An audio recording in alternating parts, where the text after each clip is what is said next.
I'm going to declare the meeting open to the public. So just to advise everybody, committee meeting will be recorded and broadcast throughout Parliament buildings and online. Just to advise anybody in the public gallery, they are welcome to use mobile devices. Nobody there yet. All devices should be muted and the assembly Wi-Fi password is provided. Not permitted to take photographs during the meeting. So no apologies, and everybody should be here to join in person. In terms of Chair's business, I just want to thank the Belfast Trust staff for the committee's extremely informative visit to the new maternity hospital yesterday, and we obviously as a committee look forward to the hospital being opened and mothers and the newborn babies, as well as hospital staff being able to experience the excellent facilities. Draft minutes then, item number 3. Can I refer everybody to the draft minutes of the meeting held on 6th of February 2025, page 5. Are members content with those draft minutes? Yeah, okay, there are no matters arising? None? Okay. So, item number 5, which is Professor Renfrew, and it's the Maternity Services Review. So can I just refer everybody to papers at tab 5 of our pack, and that includes the Professor's report from October 2024 entitled Enabling Safe Quality Midwifery Services and Care, and that's at page 19, and also a response from the Department in December on maternity services, that's at page 405. Also in it is correspondence received from an individual in October, and that's at page 407. So can I just welcome by video conference Professor Renfrew, who is the Professor Emerita at the, I hope I pronounced that properly, at the University of Dundee. So you're very, very welcome. I'm just going to hand over to yourself just for a brief introduction and overview, and then we'll open up to members' questions. You're part of the word. And broadcasting, that's you. Thank you very much. Can I just check you can hear me? We can, yes. Thank you very much for your invitation to talk to you today. I have maybe got 10 minutes to speak to you to talk about the report and then discussion and questions. Is that right? Yep. Excellent. Okay. So, no, it's very good to talk to you indeed about this report, which I was privileged to lead, and to discuss the important implications of the report going forward. So what I'm going to plan to do is summarise it briefly and then consider the next steps. One thing to say at the start is while this report has my name on it, it actually was the result of work by hundreds of people who participated in variously different ways. And I want to acknowledge that, women and families themselves, as well as colleagues from right across Northern Ireland and beyond. The report, as I'm sure you know, was commissioned as a result of safety concerns, specifically around a freestanding midwifery-led unit and a coroner's report that requested the first 2 terms of reference of this report, which was looking very specifically at those issues. The 3rd term of reference came from the oversight group at the Department of Health and asked me to look not only at that issue, but at the integration of midwifery services more broadly within the wider maternity services, which is why it turned into a bigger brief. The context of this work, maternity services don't exist in a vacuum. They are hugely affected by socioeconomic conditions. You are much more familiar with those than I am. And specifically in maternity terms, they're affected by the way in which the whole system works. And we try very hard to look at that. What we were seeing just at the very outset was we were seeing inequalities in outcomes and experiences. We were seeing the rates of perinatal mortality for babies was higher in Northern Ireland than in other jurisdictions in the UK. We were seeing that there was no maternity strategy in place since 2018. And we were seeing the highest intervention rates we've ever seen in terms of caesarean section and induction of labour. Now, in that, Northern Ireland is similar to the rest of the UK, but the rest of the UK is currently very different from other similar economic countries. It's also, I have to say, the Republic of Ireland is also very similar to Northern Ireland and the UK, but it's very different from other places. And a very different model of care has developed over the last 5 to 10 years. Our methods, which I won't go into in detail, just to tell you that the methods were comprehensive and structured, systematic, and we think robust. It was the first report on maternity services in the UK to take a whole system perspective and to draw on good quality evidence of what women and babies need to inform the solutions and the steps forward. And also to look at strengths as well as failures. We didn't just look at what was going wrong, we tried to learn lessons from what was going right. And so it's important to acknowledge that. I had input throughout from an expert group of colleagues from across the UK, as well as senior colleagues from across Northern Ireland, and very importantly from service user views, stakeholder and advocacy groups throughout the whole process. In terms of the findings, the headline findings certainly are that women were reporting difficult experiences right across their whole maternity journey. Often maternity care focuses down on labour and birth and the safety discourses around labour and birth. In fact, what women were telling us was that there were problems right through from pregnancy, labour and birth, and on very much through postnatal that affected their physical and their mental health and their well-being and their relationships with their babies. There were 3 very difficult points in there, all of which matter. Firstly, in pregnancy, the care they were receiving was not enabling them to have the information, the discussion, the care and support that they wanted. Secondly, in late pregnancy, there was a real bottleneck as women were coming in for induction, but the service wasn't staffed to deal with the numbers of women coming through for induction of labour, which has really increased in recent years. And thirdly, and possibly most importantly, postnatal care was very, very difficult for all women and very much affected by the caesarean section rates of more than 40% and the low staffing rates on postnatal wards as midwives were called off often to labour ward. That was possibly the most widespread, biggest difficulty for women when they were talking to us. There was a lack of integration across settings. The community units were working really quite in isolation from the hospital, as was care at home, including home births. It was as if the staffing was working for the buildings and the settings and not for the women and the babies. It was clear that the current model of care that I've just described with very high intervention rates has developed piecemeal. It's not specifically demonstrating improvement and it hasn't been evaluated. There were positive experiences. Indeed, there were good examples of services that were very successful and really good examples of staff job and real commitment among staff, very genuine. But those positive experiences were not widespread. They weren't gaining traction right across the whole service, and staff are not working in an enabling environment that allows them to do the job they want to do. There are long-standing staffing issues, amplified by that model of care that's very resource-heavy in labour ward. Women and staff alike describe working in a culture of fear. Staff and student stress and distress was palpable. In particularly, midwifery was describing really difficult problems. They felt disempowered, and it was resulting in critical safety and quality gaps and affecting retention of staff as well as sickness absence rates. The findings I've just described to you were not particularly visible to senior levels of the system, and that in itself was quite a challenge and quite an issue. And indeed, I suppose I might say that even now the findings haven't necessarily been accepted by all. Moving on from the findings, there are solutions, and those solutions were identified on the way through, not only from the evidence that we looked at, but from women themselves and from staff. And we heard all those voices telling us what they wanted to see happening and what they thought would work.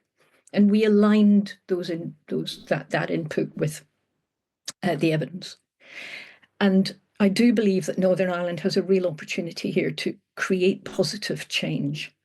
In summary, there are, if you like, 3 key issues, and that's summarising down the 32 recommendations. Right at the heart is the need for a reconfigured relationship with women to turn to empowered participants and not passive recipients of care. And for women, families and communities to have a voice in how the maternity services run at all levels. The second component is an enabling environment for all staff. Now, that includes education and support, a shift in culture away from the culture of fear towards one that's more supportive and more listening to what staff say, and more of a voice at higher levels through the system. And the third component is reformed and transformed systems for commissioning, for governance, for accountability, and for education. Taken together, those would transform the system and the services for women, babies, and families. It will require a real shift in thinking and a shift in behaviour, the development of different relationships between disciplines, between hospital and community services, and between organisations, including trusts and commissioners and universities, all listening to each other. It will involve better and more accessible data. Above all, it will be a radically different view of women and families. There are real strengths to build on, and I'm very conscious of those. Women and families want to engage. They really want to be part of the solution. There is real staff commitment, and they also want to engage and be part of the solution. There's a strong undergraduate education programme. There's good quality evidence of what should be in place. And there are positive examples of services that work. And there are terrific staff who really are role models and shining examples of how to get it right. Many senior colleagues want this to work, but moving any system is hard. And it involves working across organisations and working across geography and working across disciplines. And again, you know much better than I, at a time of existing pressure and resource constraints, it's even harder. The recommendations aim to help with that, to free up some of the stasis and implement transformative actions. And as I've written those recommendations, I have had in my mind feasibility and sustainability. And we do believe that they are feasible, possible, and not overly aspirational, but with a phenomenal transformative effect worthy to be implemented. Why does this all matter? It matters because maternal and newborn care and services have a short and medium and long-term effect on women and babies and families, and ultimately on everyone. Ultimately, everyone moves through the maternity system at certainly at birth, but on everybody as part of a family, a community. Everyone is affected. Public health. You can't shift inequalities unless you start at the beginning of life. The way we care for women and babies at the start of life is the measure of any society.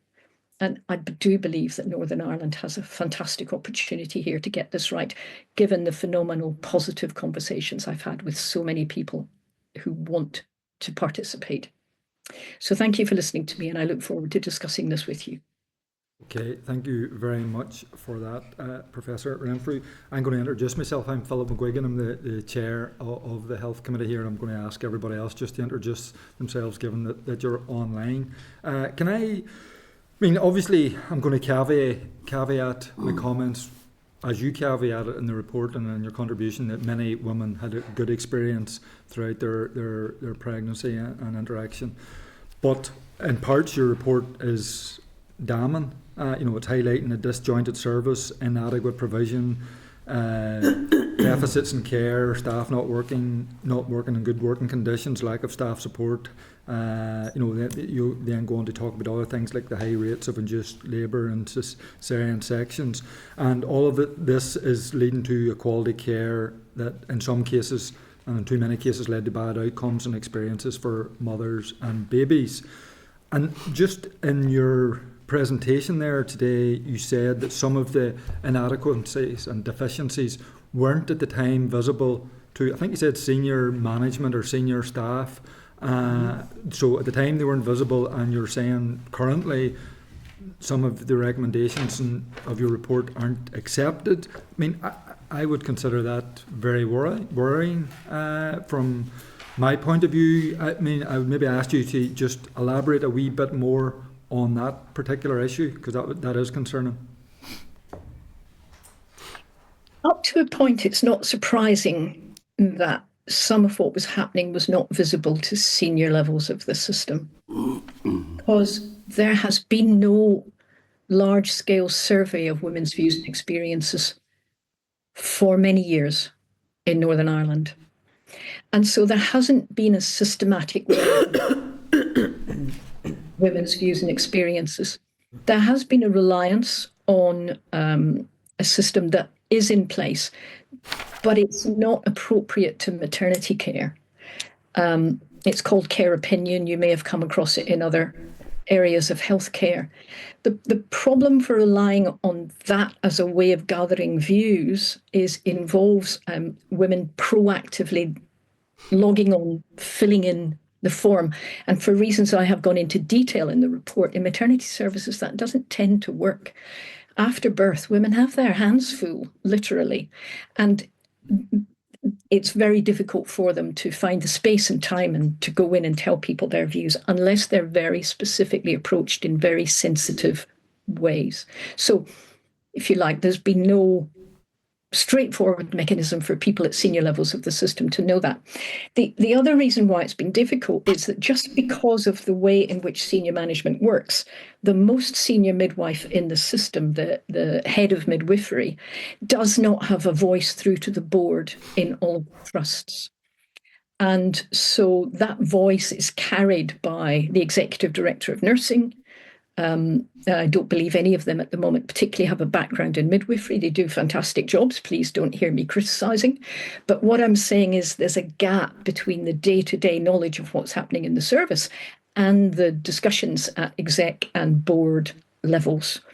And more than one of the recommendations is trying to address that gap and to bring those voices directly in to better inform senior management. And I do think until that disjunction is fixed, it will be quite difficult for people in senior roles to have confidence that they are really getting to grips with what is happening. Does that make sense? Does that answer your question? That gives a better picture of it. Thank you. Arlia? Thanks very much, Chair. And Mary, thank you so much for your report and for being here today. I know we spoke previously at the Women's Health All-Party Group when the report was, I think it was in draft form at that stage. So the work that you have done alongside all of the others, that as you had mentioned in your introductory remarks, it's been fantastic and probably long overdue. And you can see that whenever you're looking at some of the recommendations and some of the gaps and the issues that you've highlighted in the report. So my first question is around, we have asked the department and the Minister multiple times around the outdated maternity strategy. And I think it was at the stage whenever your report was still being processed that had says that, as you know, there's been a number of reports now that have been done in terms of maternity care, maternity services. And I think the last response that we got around the strategy was that the department was going to await the completion of this report. And then, because that's taken into account all of the reports that have been done on these very important issues, that would then sort of set the groundwork for a renewed maternity strategy. So I just wanted to get your view in terms of the need for an updated maternity strategy. How important would that piece of work be? Or should the focus just be on, I suppose, the implementations of the recommendations of this specific report? It's what is going to make most difference to the women and the babies that need the consistency in care. My second question is around, just to follow up on the Chair's remarks in terms of this gap between service provision and the leadership and the senior management. You had mentioned that these findings that have been published haven't been accepted by all. And I'm not sure how much you can maybe elaborate on that, because it would be certainly important for us to know as a health committee in terms of the response from the leadership. In terms of this report, because it's the leadership of the trusts of the department who need to oversee and help with the implementation of making things better. So I'm not sure if you can elaborate any further just on that remark. And then my final question was around, you had mentioned that there hasn't been, much surveys done in the past in terms of, women's opinions and feedback. around the care that they've been receiving. And you'll know that the Women's Health Action Plan is now a big piece of work that the Minister and the Department has undertaken, and there is a survey that's live at the moment in getting feedback from women. And I just want to know how the work that you have carried out and the work of this report and all of the recommendations within this, what interaction have you had with the department and how we insert this into the delivery of a Women's Health Action Plan? Because surely, again, with the issues that have been raised, this must be a priority in terms of the overall Women's Health Action Plan. Thank you very much. Thank you for those questions. All very important. I'll take them in turn. Maternity strategy. Do you need one?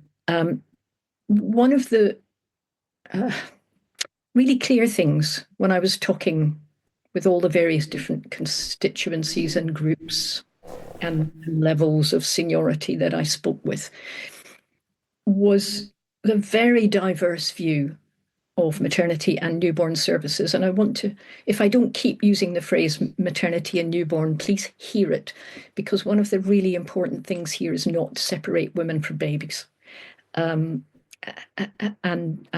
actually there are silo working in terms of women and babies.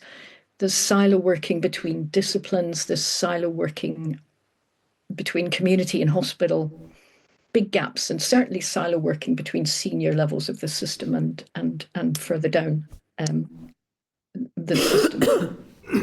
And inconsistencies across trusts and different cultures and philosophies of care happening between disciplines. So if you brought into the room any random selection of the various different disciplines that all have to work closely together with women, and there are multiple disciplines that have to work closely together with women, and ask them to tell you what their approach to care was, you would find it was different between each other. Now, they're not all different from each other. There are some where there's real agreement, but you would get tremendous diversity.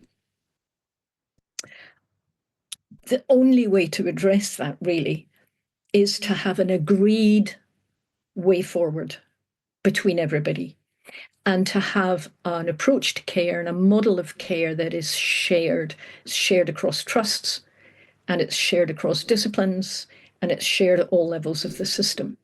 Now, you're not going to get that by accident. And it needs to be worked at. Now, that involves shift of culture, but it involves hugely conversations between people about what matters, but what is also right, what are the right ways forward. I'll give you one example on this before I move on.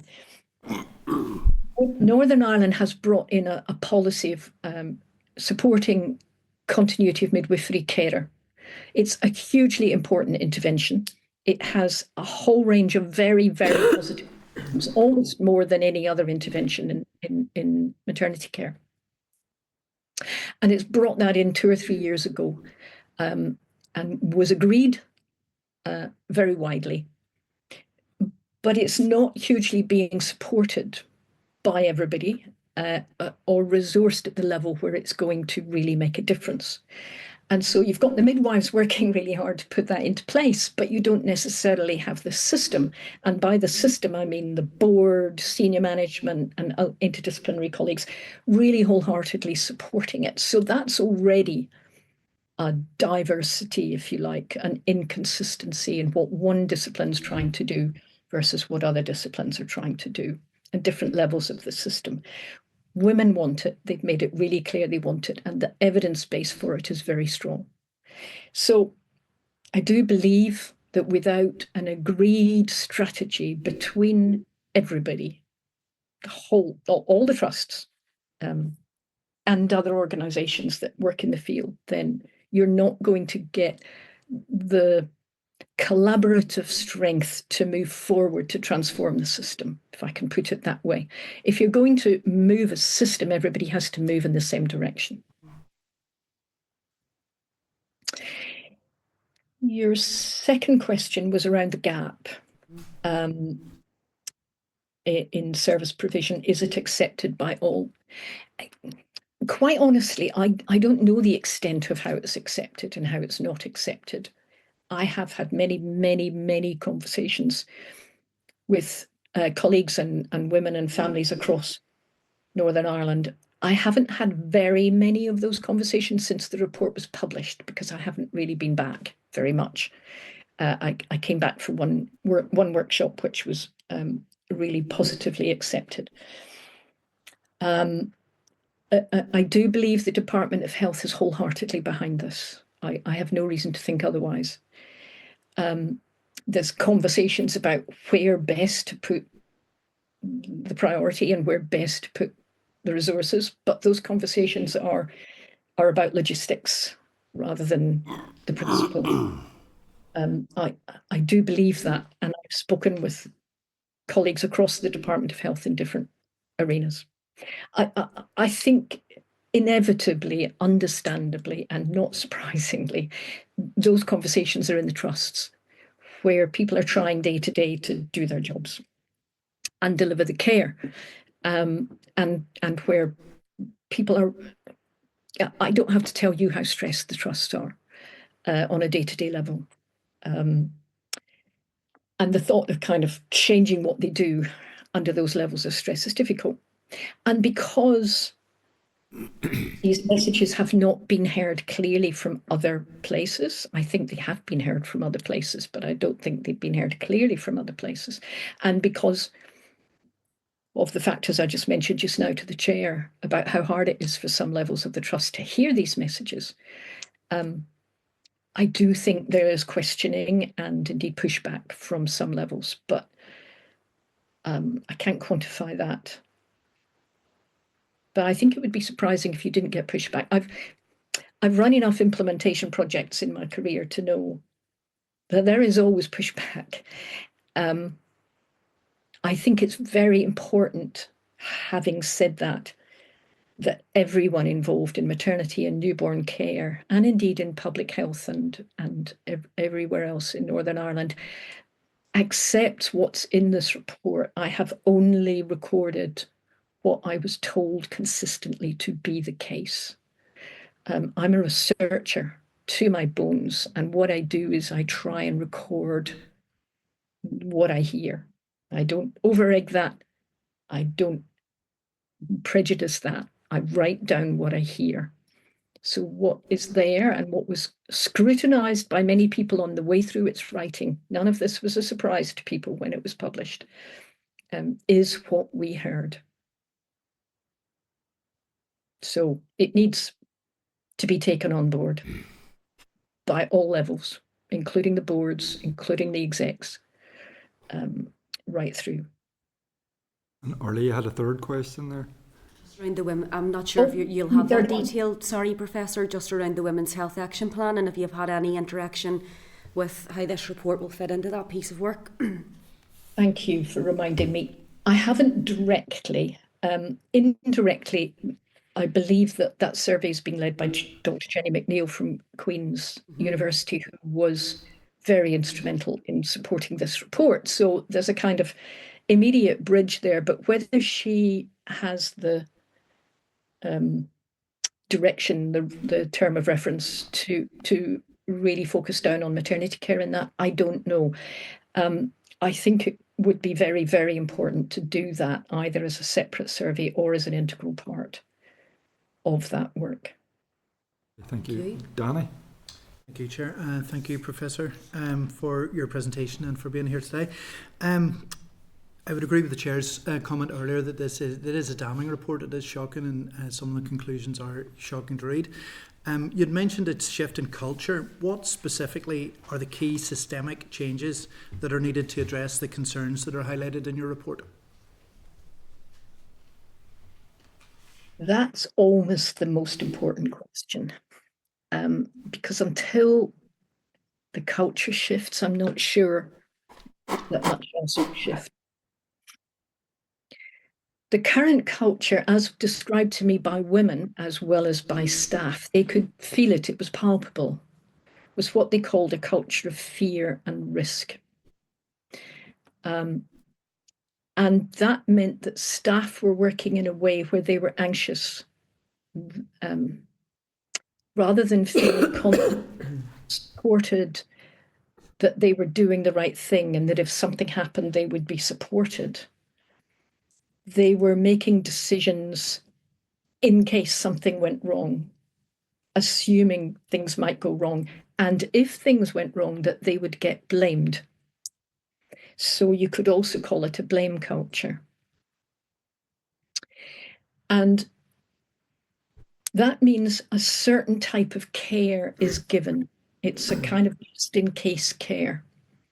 So, for example, women are being recommended to have inductions of labour at very high levels, beyond the guidance from NICE, the NICE guidance that the NHS in Northern Ireland follows, recommends certain conditions in which women will be offered induction of labour. The numbers of women having induction are well beyond those recommended by NICE. And they tend to, well, who knows without a survey of why that's happening, and that has not been surveyed. But they tend to be, just in case. So you're getting towards term, we'd better bring you in. Now, I'm caricaturing to make a point. But at that level of 40% of women having induction of labour,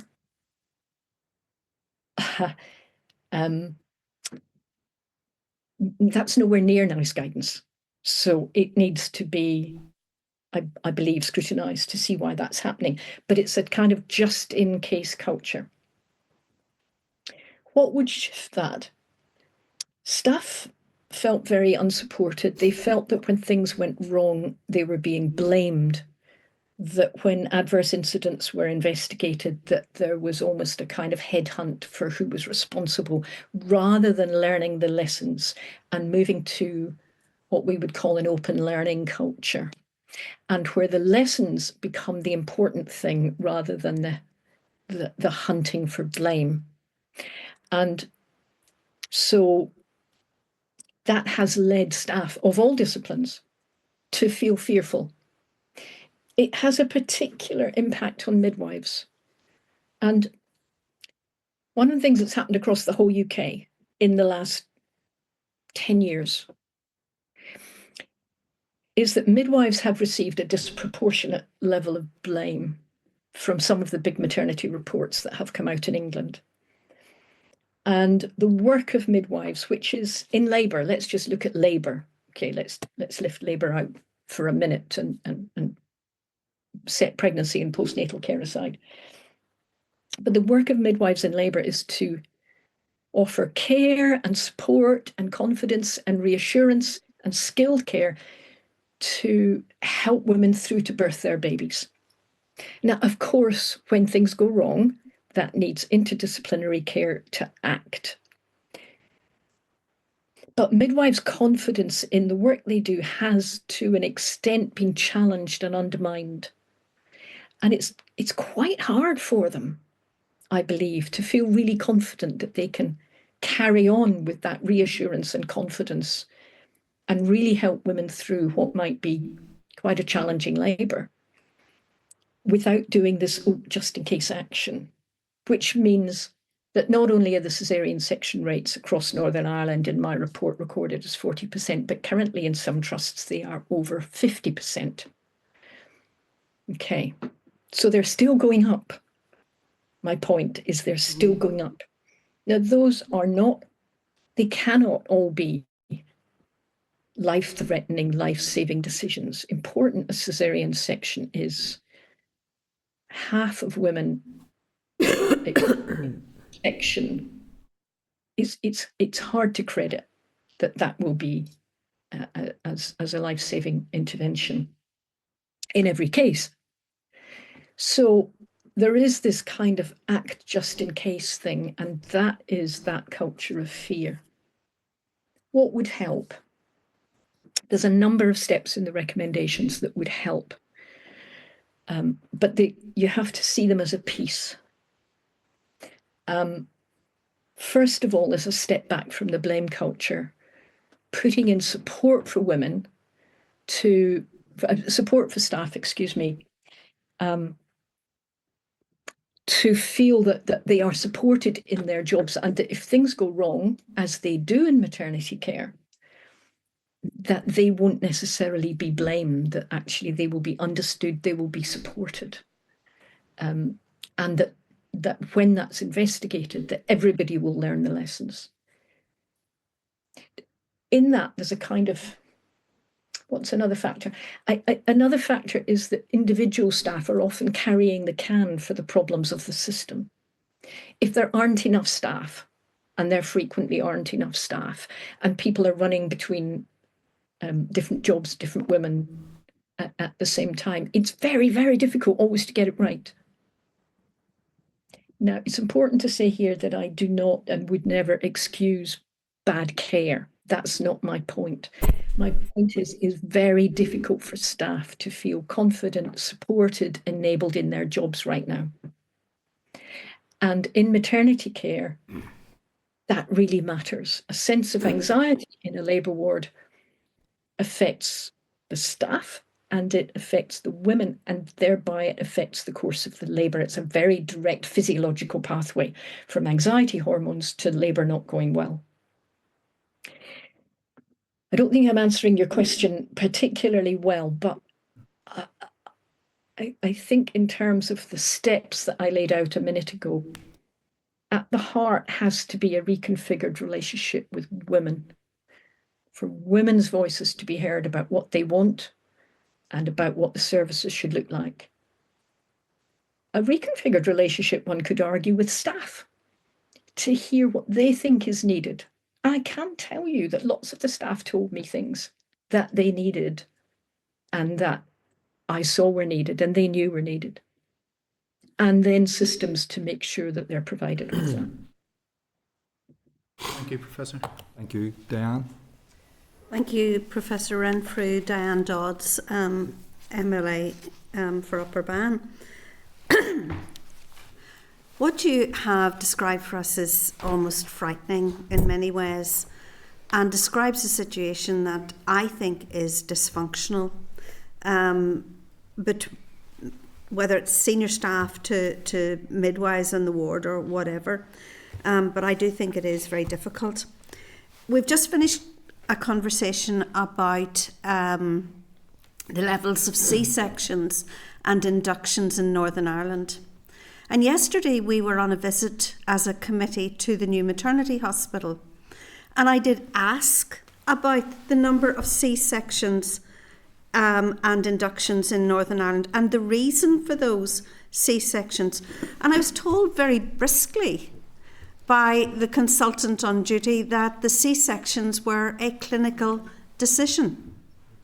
Now, you're telling us today that not all C-sections are clinical decisions, and that the rising rate of those clinical decisions, and I've spoken and looked at your report on this, was why I asked the question yesterday, and they're not all necessary, and I'd like to explore that a little further.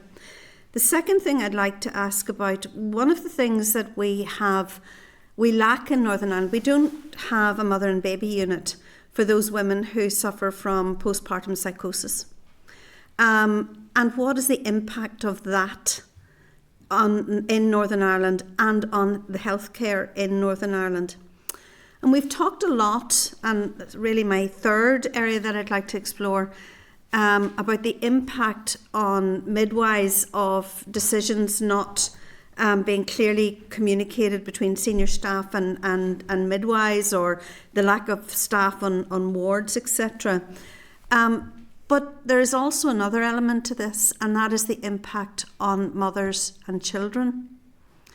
And in our papers for this week, we have a letter from one of my constituents, where that letter states very clearly the very long-term impact psychologically on the mother and on the child that now has to receive various therapies, etc. And I would like to explore that. And finally, do you think that the department are serious in addressing the issues? And what evidence have you that they have looked to address the issues thus far? Thank you, Diane. Just writing all that down. So I keep those questions clearly in my mind. So, are all caesareans necessary? It's quite a complicated question to answer. What I'm not saying is that when it comes to the point of the decision, that people are making that decision lightly or unnecessarily. What I am saying is that the journey through to that decision makes the section much more likely. So if you add together the issues I've raised across the whole maternity journey, the lack of, well, the limited care and support in pregnancy with information and discussion and working directly with women in pregnancy, with the midwifery care they should be getting, the high rate of induction of labour, which in itself is associated with higher rates of caesarean section. And then the stresses and constraints in labour ward that we've just mentioned. Add all those things together and you get an environment where the context is making caesarean section more likely. There's both psychological and physiological pathways to that, but I think you can probably follow that simply the workforce pressures, the anxiety, and the lack of information and support in pregnancy for women will come together to a point where things in labour will get difficult and stressful. That's one component to put in the picture. The second component to put in the picture is that about half of those sections are elective, not emergency.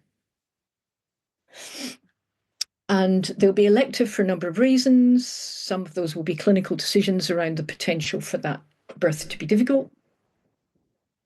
Some of those are now becoming maternal choice. That women who say from the start, I want a section.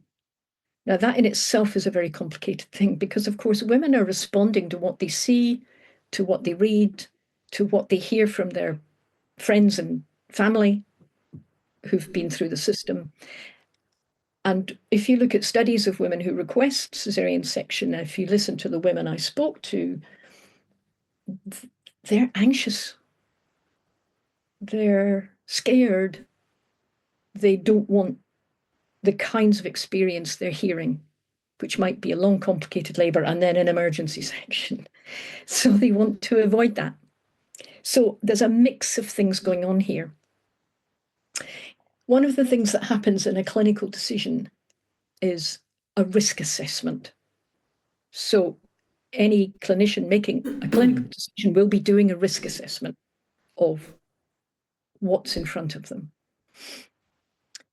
When you lay out the risks of caesarean versus physiological birth, there's a whole lot of considerations that often don't happen. And this is also why it's a complicated issue. There are sequelae to having a caesarean section. A caesarean section is a major abdominal operation that is followed by around 6 weeks of recovery. It has a number of clinical complications in that short-term timescale. It also has complications for future fertility and future pregnancies that are serious. And so the debate about the caesarean section rate has to take those into account.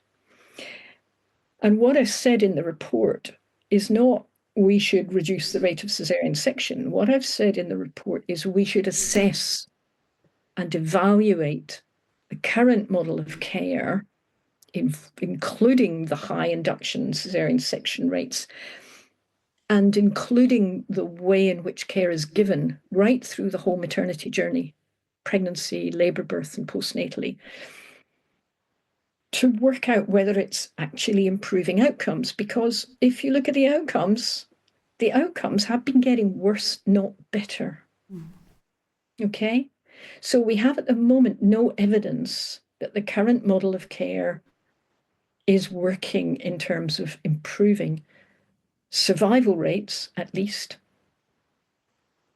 And what women were certainly telling me was the current model of care is affecting their emotional and psychological well-being, as well as their physical health postpartum. And the future, they did not say that because they weren't thinking about that. But from the data and other studies, their future fertility and complications in future pregnancies. The postnatal care, I can't stress enough how complicated postnatal care is at the moment. It came out as the very top priority in this report. And that is because it's not adequately staffed to deal with the current model of care, is the way I would.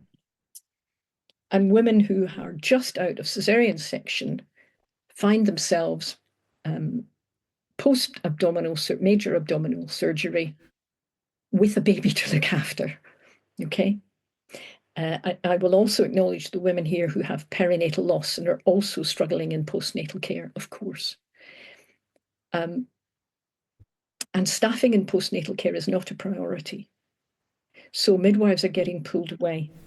Now, people are trying to deal with that, but for as long as the current model of care exists and the current staffing levels exist, that is what will happen. So it's a self-fulfilling prophecy, really. So you will get diverse views, and any obstetrician will stand there and will tell you we only do sections when they are needed. At that point in time, they're often right about that. And I wouldn't want to argue with them. What I'm saying is the journey to get to that point is what's needed for care and attention and for better support of women through pregnancy and through labour, to kind of tackle that culture of fear and anxiety and high induction rates and everything else. I'm sorry, I'm repeating myself now. Did that answer your question, Diane? Because it's a complicated question. Well, I think it did, and thank you for that. I think it's something we need to think about in our society. But anyway, yeah, thank you. Thank you, Diane. Professor, just to alert you, we actually have the minister coming in at 3 o'clock, so this has to end at Okay. 2 minutes to 3, regardless of where we're at in the proceedings, unfortunately, because it's such an important issue. We have Nuala left to ask questions, Nuala. Okay. So. Thank you, Professor Nuala McAllister, Alliance MLA in the committee, and apologies I was late because I was at another committee that was running over. I have a few questions and they're relatively quick. I noticed within the report the numbers of VBAC to me seem to be more kind of welcoming in numbers for Northern Ireland comparative to the other regions. However, I'm not an expert, so I wanted your thoughts on if they're encouraging those numbers, but also if you're encouraged by the breastfeeding rate in Northern Ireland too, and also as someone who has had 2 births, both of which were complete polar opposites of each other, one scary, one absolutely amazing. And one of the key elements to that was choice. And with regards to induction, does choice, do you feel, come into it as well often enough? Because there are women who will also choose and want to choose an induction as well, for their own reasons too, often medical, often mental health, and it's been a long and laborious journey. Whilst it's not all strictly physical medical issues, there's a wide range of numbers. So whilst I agree the numbers of inductions are concerning that it's so high, however choice is important there too. So just those 3 questions. Thank you. Thanks, Nuala, and I'll try and answer them briefly. Your first question about VBAC, I think you were asking about the Northern Ireland rate versus other jurisdictions, were you? Yes, are those numbers encouraging? I think in the reports when I compared them, we weren't too low down on the list. With regard to the percentage. Oh, maybe we were, and I've read it wrong. Lower percentage. A lower percentage is bad. Higher percentage is better. A higher percentage of VBAC is good. VBAC for everybody is vaginal birth after cesarean section, and it's so that cesarean section doesn't become a self-fulfilling prophecy, and you get one, then everybody else. For any other baby, you get a section. The VBAC rates are very low in Northern Ireland. They're almost vanishingly non-existent, which means anybody who gets will get one in the future, which is why you will keep continuing to see the rates going up, because a lot of those cesarean sections are currently first-time mums. Okay. So then we need more education around VBAC and awareness for women. We need more VBAC. More VBAC is good. Okay. Secondly, I'm very encouraged by the breastfeeding rates in Northern Ireland. The proactive Northern Ireland policy for breastfeeding has raised the rates in a way that has also happened in Scotland, but has not happened in the other countries. So well done. And I think it's they're being held back by all the factors we're talking about just now, but other factors are supportive. So that's helpful. And would be good to look at how that's happened, because I think they're a good example to learn from. Choice. Of course, if women want an intervention, they should have the choice to have it. That is not in question. My comment on that is, why do they want it? And are they being fully enabled and supported and confidently reassured that they will get really good care either way? And that if they want to go forward in another way, having an induction or not having an induction, that they will get the best care. At the moment, women going through induction are not getting the best quality care because of the high numbers having induction, because the staffing models are not meeting that, and the other factors that we've been talking about just now. And actually, what women were saying to us about choice and induction was that it's now so common they're not even being asked for consent. So there's a choice argument in both directions that is incredibly important. Thank you very much. Professor, really appreciate that. That has been really informative and timely after our visit yesterday. So I know a couple of members could have asked a lot more questions. Unfortunately, I say we have a busy meeting ahead of us today, so really appreciate you coming and giving us your time and answering our questions. Thank you very much. Thank you very much indeed. Bye-bye. Okay, members, so we're just moving on to the next item. So we're just going to invite the Minister and the Permanent Secretary in before they come in. Can I just refer members to tab 6 of our papers, and that's correspondence from the Minister on the budget for 25-26. 12-week consultation on the Equality Impact Assessment is at page 12 of our table papers.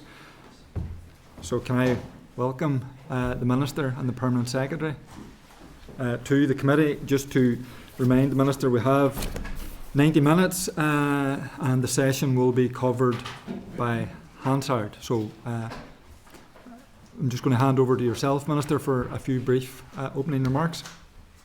Chair, thank you very much. Can I first of all welcome you to the Chair and wish you luck for the rest of the mandate.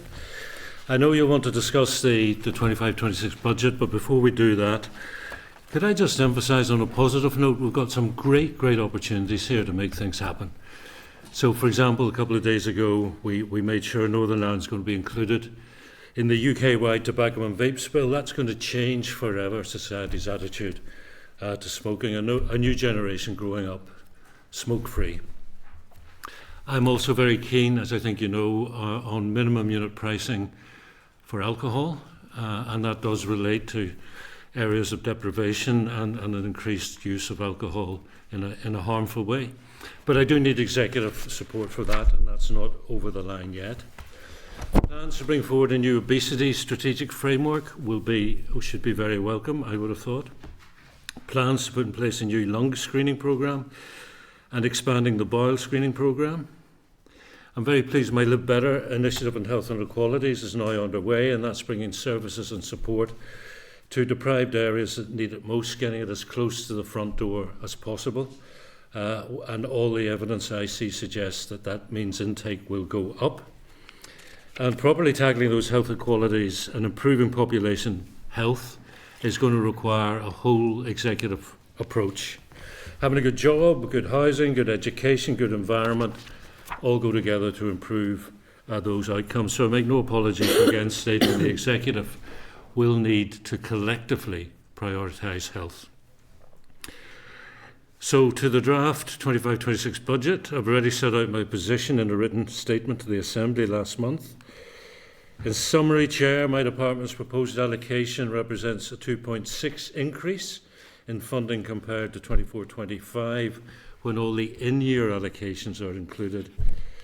But significant increases in costs will be faced, and that's due to a number of factors: pay and price inflation, increased national insurance contributions, and that's for GPs, pharmacists and social care providers, and of course rising demand, which widens the gap between demand and our capacity to meet it.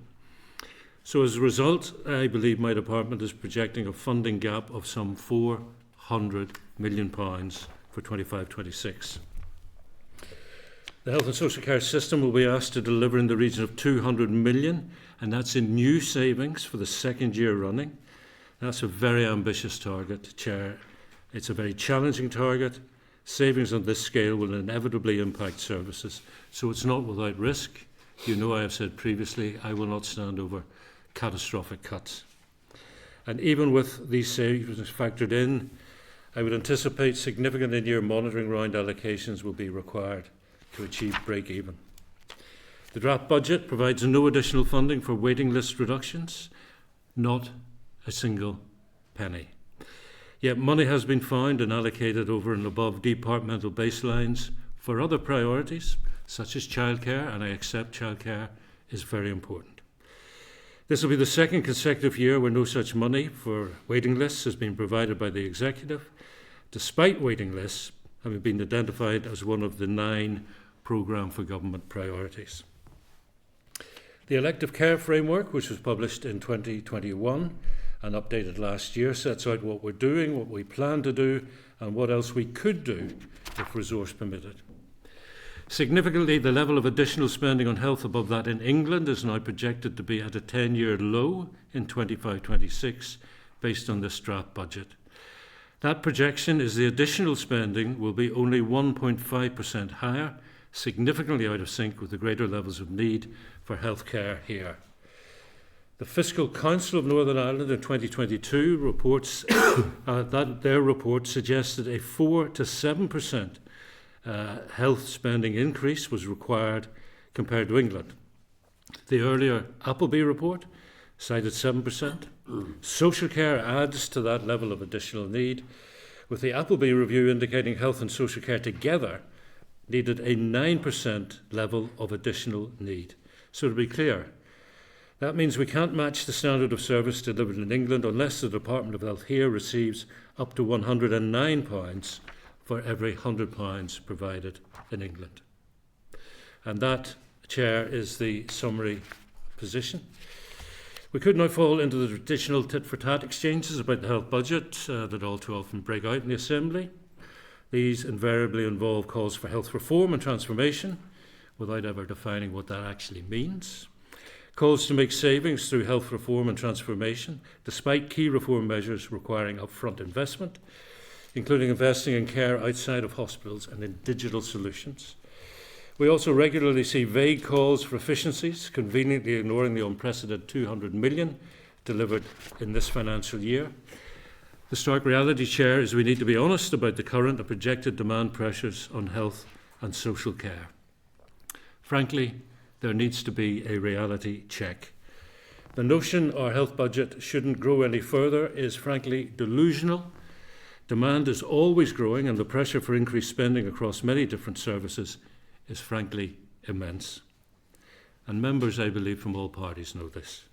Because when they're not telling me to live within my budget and to suck it up, they're calling on me to spend more on a vast range of areas. That's part of the pressure. So if we want waiting lists to go down, that will require investment. If we want more care outside of hospital, that will require investment. If we want to invest more in staffing, that too comes with a price. And I'm sure members are aware of the recently published official population projections from NISRA. The population aged 65 and over is projected to increase by 49.6% between mid-2022 and mid-2047. And the population aged 85 and over is projected to increase by 122.2% over the same period. Increased life expectancy is a massive achievement. It's a massive achievement for science and for society and modern science. But when it comes to inescapable realities, we're going to have to meet those health needs. And older people need more health care and more social care. So demand's going to grow very sharply, and that has massive budgetary implications. Yes, we can do things differently. In some areas we can slow the increase in costs, but let's not pretend we can reduce or virtually freeze health spending while providing the level of services we want and the public demand. Thank you, Chair. Thank you, Minister.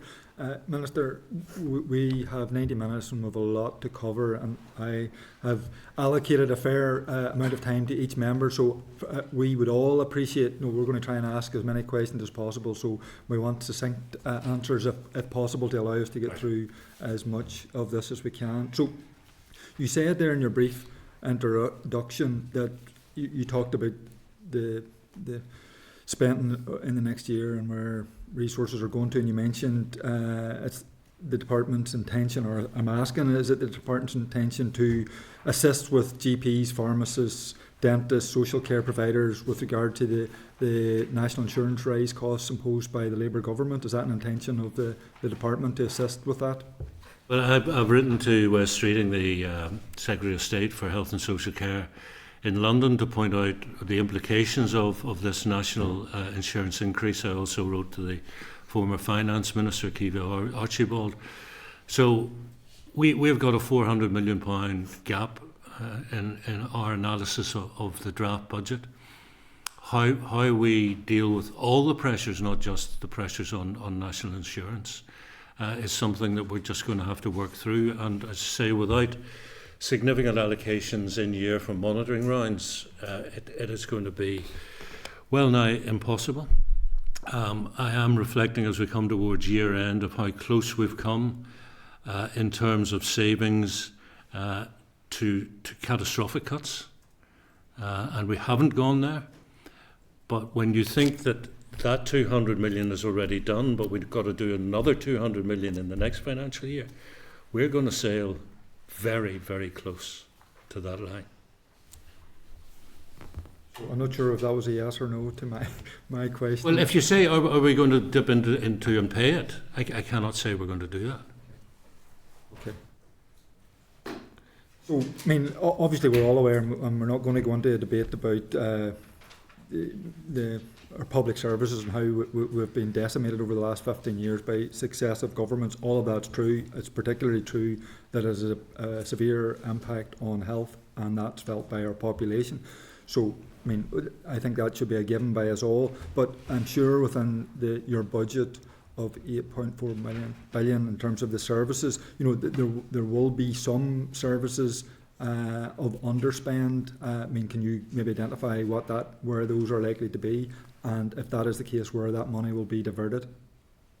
Well, some of the budget allocations are predictions. So, for example, the block of money for expensive drugs, and we effectively, I believe, got lucky this financial year in that some of the trusts weren't spending the full amount and were able to return that, and we were then able to divert and reprofile that in terms of the pay awards. And you will know that the pay awards come on the recommendation of independent bodies in GB, and they make those recommendations kind of coming into the summer, kind of June, July time. And 5.5% for nurses, we're only going to be paying that next month, the last month of the financial year. That's not right. That's asking health workers who we stood out and applauded and banged our saucepan lids for during the COVID crisis to work effectively on goodwill, and in the hope that we'll be able to pull the money together. And we did through intense focus, very hard work, but also a little bit of luck in terms of some of those monies coming back to us. I don't think we can do that again next year, Chair. I think as soon as those pay awards are determined or recommended, I want to meet them in full. But that may well require a ministerial direction from me to the incoming interim permanent secretary. Peter, do you want to add anything about how we move money about? Yeah, so at any budget line that shows a reduction on the need, you would take that money and you would put it against the deficit. And in each of the last 3 years, we've run deficits of many hundreds of millions of pounds, so that's been used to try to reduce that deficit to the greatest extent possible. The Minister's rehearsed that next year we start with a 400 million hole, so that's where any monies that become free will go. The challenge here is that we're not investing in some of the service improvements that are most needed. You talked about nurses and obviously the pay awards. I mean that is crucial. Our healthcare workers deserve fair pay, and it's important that they get that. Just before moving off sort of staffing issues, I wanted to raise the issue of violence and aggression against health and social care staff. So, I mean, your department have indicated that there were 50,000 incidents recorded between 2018 and 2023. I know from my own conversations with the Royal College of Nursing, they're hearing recently increasing levels of fear among nursing staff and nursing students who are maybe scared to attend work, who are witnessing threatening behaviour and even in some cases instant actual violence against staff. I mean, this is obviously very concerning. So in 2023, the department launched a new regional framework designed to address that particular issue. However, it appears that's not being implemented. So can I ask just today for your assessment of this issue, if the department have any updated figures that you may be able to provide, and your assessment of the implementation of the department's framework? Well, I think it's a societal issue, so sadly it's not a surprise that it's come within the curtilage of some of our hospitals. Personally, I think the move towards body-worn video is going to be a successful and significant move. In terms of the implementation, Peter, I haven't had an update on that. No, I think we came prepared to talk about budgetary issues specifically, so I don't have an update on that, but we can certainly write to the committee if that's helpful. I think that would be important, just given the concerns. So, Minister, you also talked about budget and the need for investment, and nobody can argue with that, but obviously you're the Minister, so our population want to see strategies, improvements, and not all of them require investment. Granted, some do, but not all of them do. So in terms of the strategies, and I think you touched on some of them regard to screening, we welcome the tobacco and vape LCM, and we're correct that it's going to transform the health for population. The cancer strategy is obviously also important, so perhaps I could ask today in terms of what progress has been made with regard to the cancer strategy and priorities for you as a minister with regard to cancer improvement for our population. Well, in the current financial year, we're putting £10.6 million into the cancer strategy. That is against a projected need of £34.2 million in this year 3 of the strategy, and it would be similar, if I may include the mental health strategy. I think it's 42 million was what should have been allocated this year, and it's 5.9. So to my mind, we're doing these strategies which are kind of best in class, really good strategies, which I think raises a lot of hope amongst cancer sufferers or people with mental health issues and the charities and that whole sector. And then we're failing to deliver because we don't have the money to invest. It could be argued that it's actually quite cruel. So where my mind is, Chair, is we are better looking at funded action plans, saying this is the money we've got, so it's 10.6 million on cancer. How can we best use that money? It's not to achieve everything, because we can't afford to achieve everything, but how can we use it to best effect? And I mean, can you give us some details of how you're going to use that money in the next year? Well, what we're trying to do is establish centres of excellence. Because we've got red flag and critical, that's where the money has to go, because these are potentially life-threatening conditions that people have. So we can't do everything we want. I think the rapid diagnostic centres, of which there are two, have turned out to be very successful. These are people with vague symptoms, and they can go along, and I've been to one of them, and within a couple of hours of arriving, you're seen, you're assessed, you get your scan, and you get your result, and hopefully you're okay, you can go home. But if not, you're on a pathway. I mean, and I'm just because of time constraints, jumping from one important issue to another important issue. I mean, I'm hoping some other colleagues will maybe interrogate some of these issues in greater detail. I mean, obviously GP services and access to GP is another crucially important aspect for our population. So it'd be interesting to hear today, what specific steps are going to be taken to address the underfunding of GP services here in the north, and will they ensure a better service for our population and greater access to GPs? Yeah, I'm happy to answer that, Chair, but as the Perm Secretary said, we came here on the understanding you wanted to talk about budgets and legislation. I mean, and this is part of it. I mean, what I'm talking about is, and within your budget, what steps are you as a minister going to do to address a very important issue? The biggest issue to my mind, which has become almost toxic with GPs, is indemnity. And we gave them a partial or an interim solution for this financial year. We have now put a permanent solution to them. We have not had a definitive response from the GP committee, but I am hopeful that this will be acceptable. And it would be my view that if we get that over the line, that gives us permission to say to GPs, really you have to do more in terms of GP access, which is the biggest single feedback issue that we get in the department, and I'm sure you all get as constituency MLAs. Okay, and just as I say, I have a lot of other questions that I would like to ask, but I'm conscious that other members will come in. So, I mean, we have Peter with us today, and I mean, you have also announced this week that there's going to be a new permanent secretary. So we wish Peter well in the future. In terms of his replacement, is there any kind of a different job description for him? I mean, or maybe you could outline any structural changes you may be planning within the department in relation to his responsibilities or with regard to interaction with the trusts. I know it's not a budgetary question, sure, it's a vitally important question. Well, if I could put on record, first of all, my thanks to Peter, who's been incredibly supportive to me in my 9 months in post, and I think he deserves a much broader thanks for a career of first-class service as a public servant across, I think, 4 different departments during the course of time. And I think really importantly, it was Peter who said we should not follow the standard procedure in finding the new permanent secretary. As you will know, Chair, the normal thing would be you would advertise and say there's a vacancy within the pool of perm secs. Somebody would get appointed as a perm sec, and then the head of the civil service will do the shuffle. Peter was very clear that in his view, that the next person should have a background in health, and he won that argument. And Mike Farrer has that background in health, and I expect he will be in post as interim for at least a year. That would be my expectation.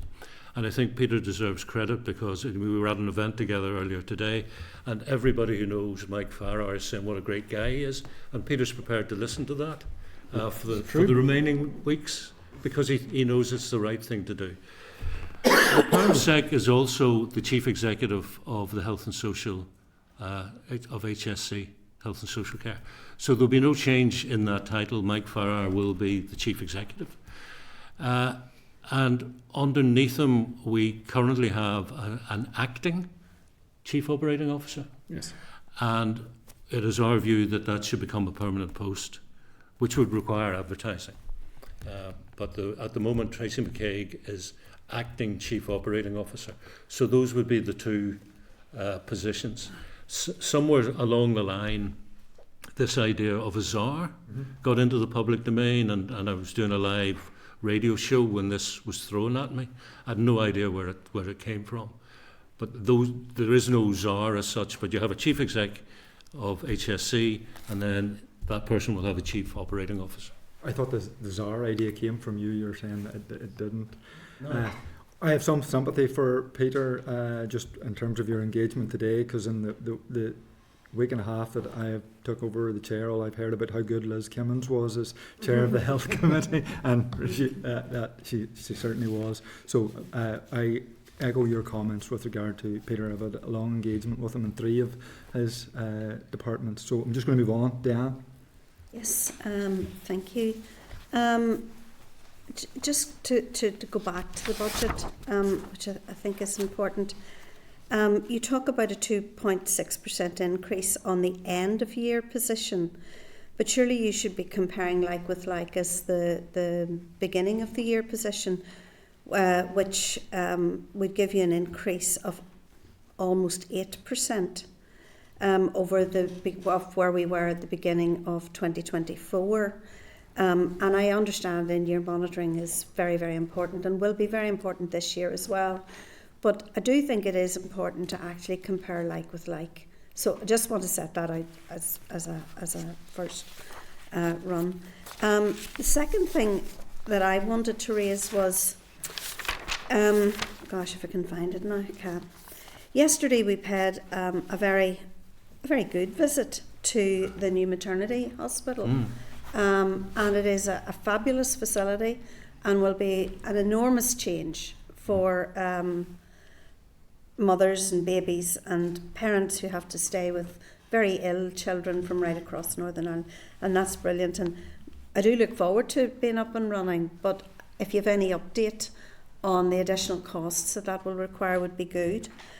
But the second thing that sort of got me thinking was they indicated that there was a new contract about to go on site for the Children's Hospital, and that this construction cost contract, only construction cost, and I think I'm accurate in quoting this figure from yesterday, was £670 million for the new Children's Hospital. But I've been following the investment strategy reports for Northern Ireland, and when I look at that, it says Belfast Children's Hospital construction, new regional children's hospital, greater than £1 billion. So could you clarify for us where the additional very considerable amount of money is and what that covers? Because the investment strategy report says that this is going to be greater than £1 billion. So is the Children's Hospital effectively going to be £1 billion plus, and not the 670 million is the contract cost that we currently have? That's according to the figures from yesterday. So that's that, and then maybe I'll come back on a couple of other questions. Okay, well, before Peter comes in on the Children's Hospital, could I say, in terms of what we compare the budget to, I think we could go round the houses with this. Is it like with like? Should it be starting? Should it be finishing? What I'm concerned about, Chair, is have we got enough budget to deliver healthcare without catastrophic cuts and avoiding industrial action? And those two criteria lead me to the conclusion that we're 400 million short. And I don't really see the point of getting into should we be comparing starting or finishing budgets with starting and finishing budgets. We are in danger of having to go to catastrophic cuts. We are in danger of seeing industrial action. Two things I want to avoid in the following year. I think just to add slightly to that response, you have to remember that last year there was a very significant amount of money paid for last year's pay.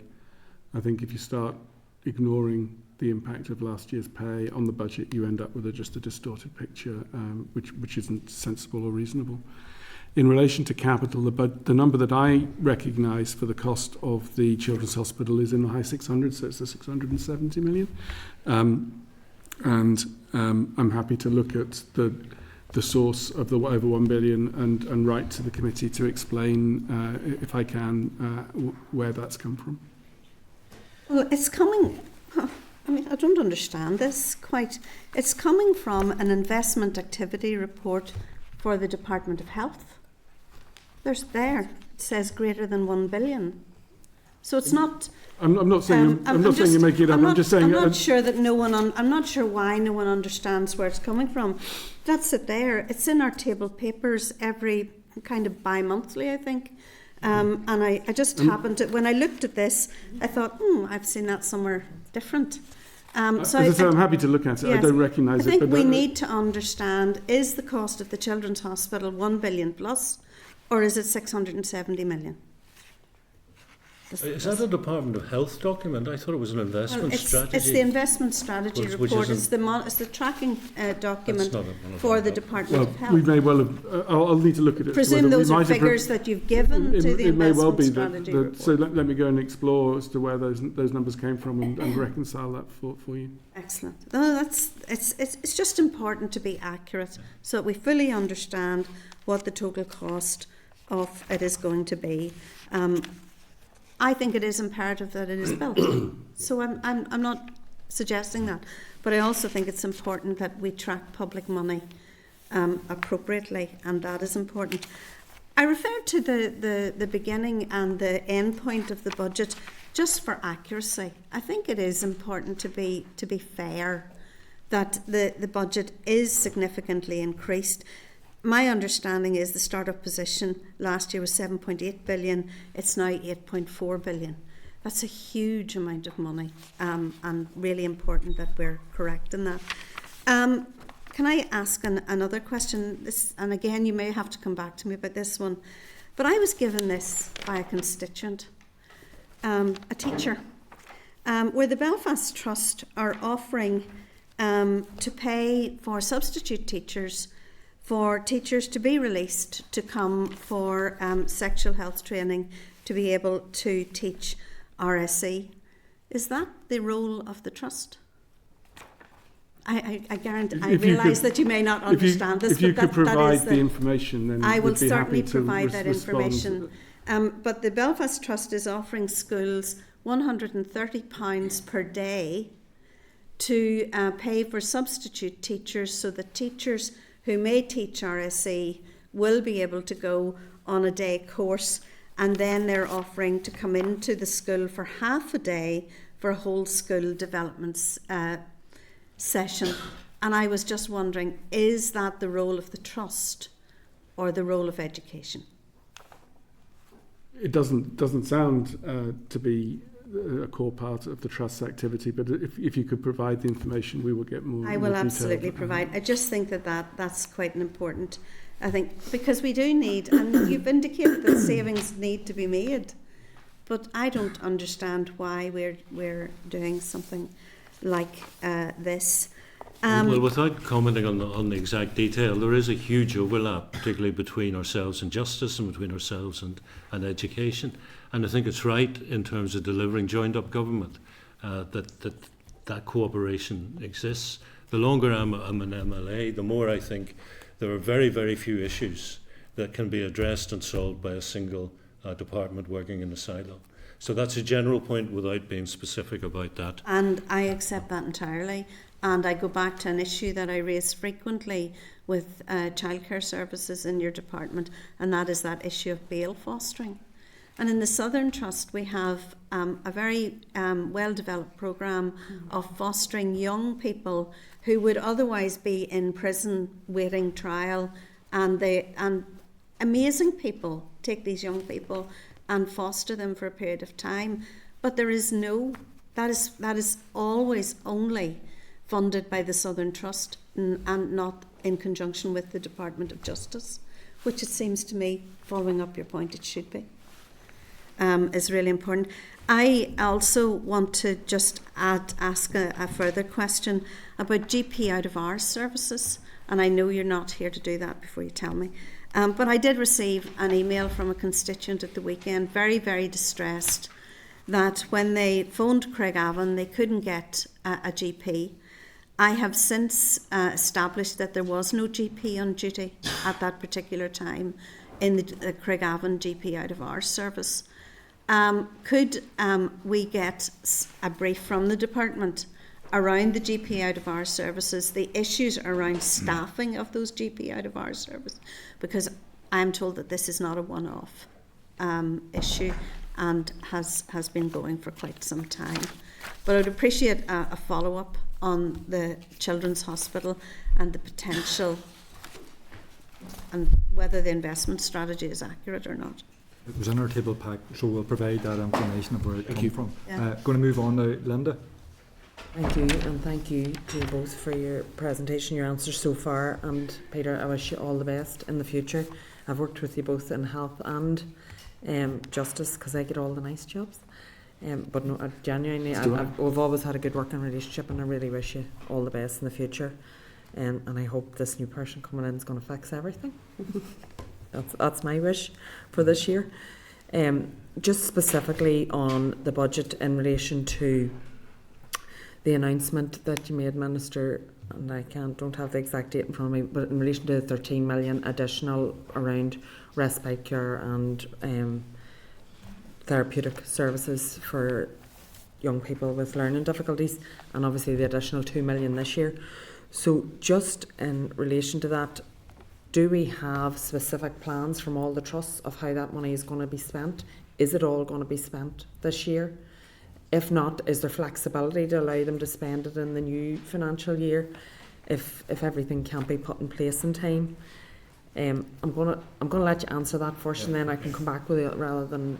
So for this financial year, because it was part year, we said we would aim to spend up to 2 million.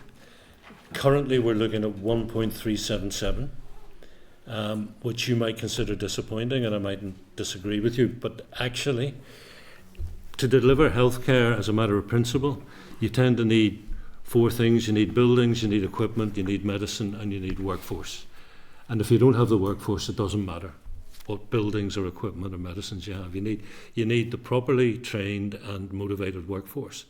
So to put the funds in is one thing, but if you don't have the buildings and you don't have the workforce, then it becomes extremely challenging to spend the money. So that's why we're at 1.377. I think that's actually a very good effort, but unfortunately it suggests we're not going to get to the 2 million. As to next year, I think we have got to the point where we have business cases to be considered in terms of that up to 13 million. But it's still, it would be my guess at this stage that it is going to be challenging to get the full 13 million on the ground. Okay. Can we, as a committee, maybe get sight of what those business cases look like at some point, at the appropriate time? So what is actually going to be delivered in terms of additional respite care, therapeutic services, what trust areas there, and what that's going to mean then for families? So if it's so many additional respite beds then, and can we get also some assurance around that it is actually addressing what I suppose led to this becoming such the tipping point of it, really, I suppose, is where respite short break beds were being used for residential, and you could have had one person who needed residential taking up anything up to 13 beds. Yes. Effectively, whilst they only needed one bed, the whole facility had to be used. So can we get some reassurance then on that specific point that this money will actually address that? Because I understand the point that you're making, and I do actually appreciate the point that you're making, but we need to get some reassurance around this. It must address that point, because we're going to end up with more residential spaces being needed if we don't give the respite, and we know that. Yeah. This is the stuff we know. And I acknowledge that the whole issue came to the fore because of a BBC Spotlight programme, a brilliant bit of journalism by Tara Mills. Just to assure you, it wasn't as if we then started to look at the issue, but it certainly accelerated the focus. And to be assured that we're doing the best that we can, it's not just a question of Peter or myself speaking to officials and saying what you're doing. I am going to bring back the Spotlight mothers who I've already met, and we're going to have an update. and I'm going to ask them, what do you think? How are we doing?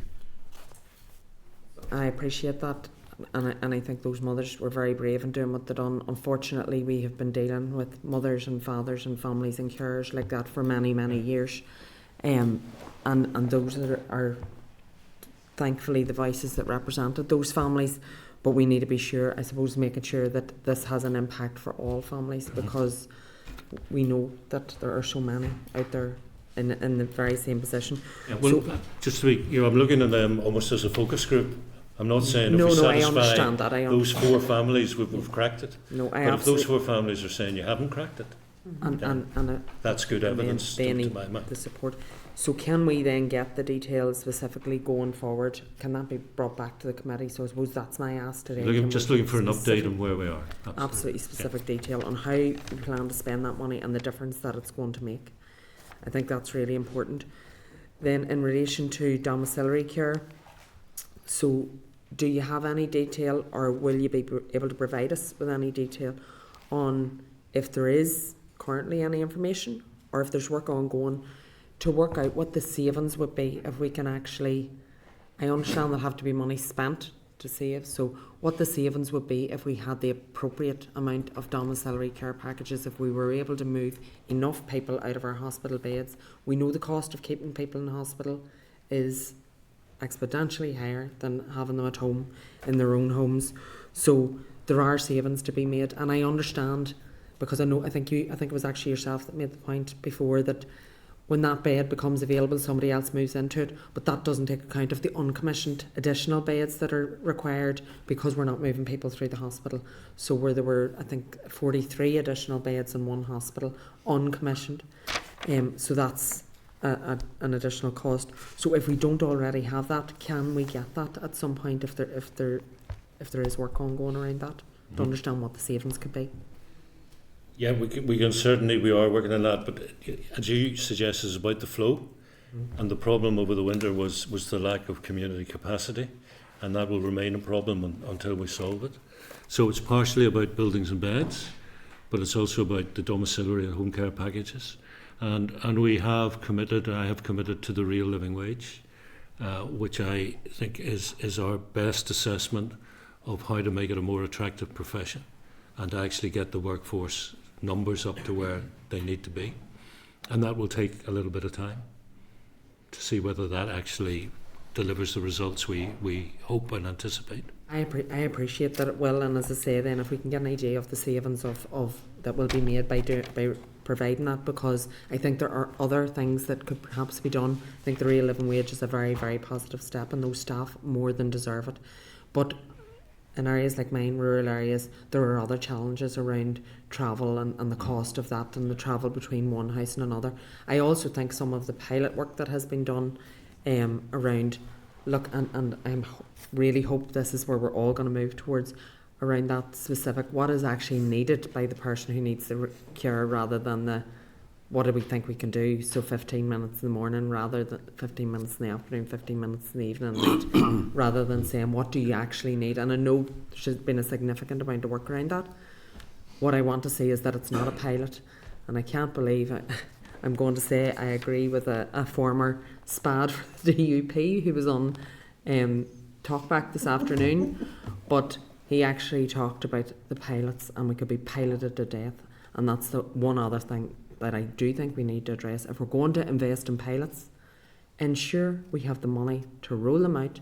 If they work, we need to be able to do that. What is the point of investing to do the pilot, to find out that it works, to say that was wonderful, it was brilliant for that year that it lasted, we did amazing work in that one area, sometimes not in the area where it's most needed, and then so I suppose those are the two things, maybe Minister, in terms of the.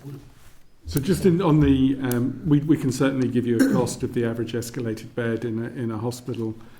You would need to compare that against the different places that someone who was ready to leave hospital might need to go. So they might need nursing care, residential care, or domiciliary care. So we'd need to just unpack what the average cost for each of those elements would be.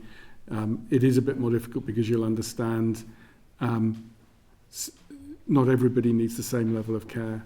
So some people need one-to-one care and attention in whatever setting they're in, and that makes their care a lot more expensive than it would for someone who, for example, needs domiciliary care twice a day. So it can be quite difficult just to... I'm just conditioning your expectations about how clear the evidence trail is going to be. And I understand that. I understand that and I accept that. So even if we're able to get, if we see an increase in the number of domiciliary care packages and an increase in flow through hospital, if we can get a definition of what was saved through that at some point. So I'm not asking for this today, but I just... Okay, I think we can offer you some numbers. The savings, as the Minister said, is more difficult because often the beds that are being vacated are being used to meet unmet need that is there at the moment. But not always. That's my point. So we're in one hospital we had 43 additional uncommissioned beds because of the inability to have that flow through. I accept what you're saying. And I understand the point you're making. But you only get the savings if the person leaves that bed and the bed then is not used. Which I understand, but what we can't say if we create more additional... Sorry, Chair, sorry to dwell on this, but we cannot say if we create the space to allow people to go home that there's always going to be... We can't still have that over-reliance on hospitals if we're able to get more people out into the community. But I accept there will be a overlap for a time. I understand that. And I do want to increase community capacity. And you know, when I say beds, it's specific beds. So, you know, there may be somebody who needs a dementia bed, and there may be a spare bed somewhere, but it's not a dementia bed. So there's a match to be had. And on pilots, yeah, I get it. I sometimes liken it to a game of snakes and ladders. Your pilot takes you up a nice ladder to a better place, and then the pilot stops, there's no funding, and you go down a snake to a worse place, because you know there's better, but you can't access it. So with the Live Better campaign, which we have now in Derry, Londonderry, and in West Belfast, we are calling them demonstration rather than pilot, because the point of a pilot is to demonstrate a need can be met by a set of actions. And that's what I'm trying to do with Live Better, to demonstrate that the need to address health inequalities can be met by taking a bunch of services, bundling them together and delivering them as close to people's front door as possible. And I believe the first session up in Derry, over 170 people got MOT health checks. I mean, that's a tremendous number, a lot more than we anticipated. So I touch wood, but a decent start. Thank you. We're going to have to move on now. I just want to ask, sorry, Chair. I'll have to move on to Danny. We can come back in at the end. No, Just have to be fair to everybody. No problem. Thank you, Chair. And I would reiterate the comments about Peter, and I wish you all the best in your retirement. We've always had good engagement, so I appreciate that. Thank you. I would go back to the point made by Diane, just about the start and the end point. I think a fair comparison is last year's start point, and by my maths that is an 8.5 increase, 8.5%. So I don't need any comment on that, but I think it's only fair that we have, a start point compared with a start point. Just to go into my first question, the winter preparedness plan, two key elements of your winter preparedness plan were GP practices and community pharmacies. Both of these sectors are going to be impacted very heavily by the national insurance contributions, as by the Chair. Community pharmacies have said there's a £10 million pressure on them because of this alone.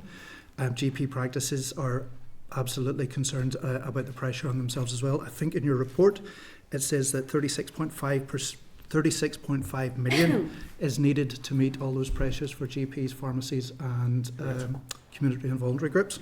Now, it's not very clear whether or not you're going to fund that, and you've said that you don't know yet, was what I've taken from what you said earlier. Given that these two sectors are key parts of your winter preparedness plan, and they probably will be next year again as well, first I was told that the vaccinations, the amount paid for vaccinations to GPs and to community pharmacies was reduced by 25% this year. First, I'd like you to confirm that. Obviously, I know you have your blank page to do this year. So if these pressures aren't alleviated to those two key sectors, how can you be sure that they will be involved in this year's winter preparedness plan? First of all, can you be right, Peter? I think on the vaccinations, what we did was we brought ourselves into line with the rest of GB. That was the only reduction, wasn't it? 25% reduction?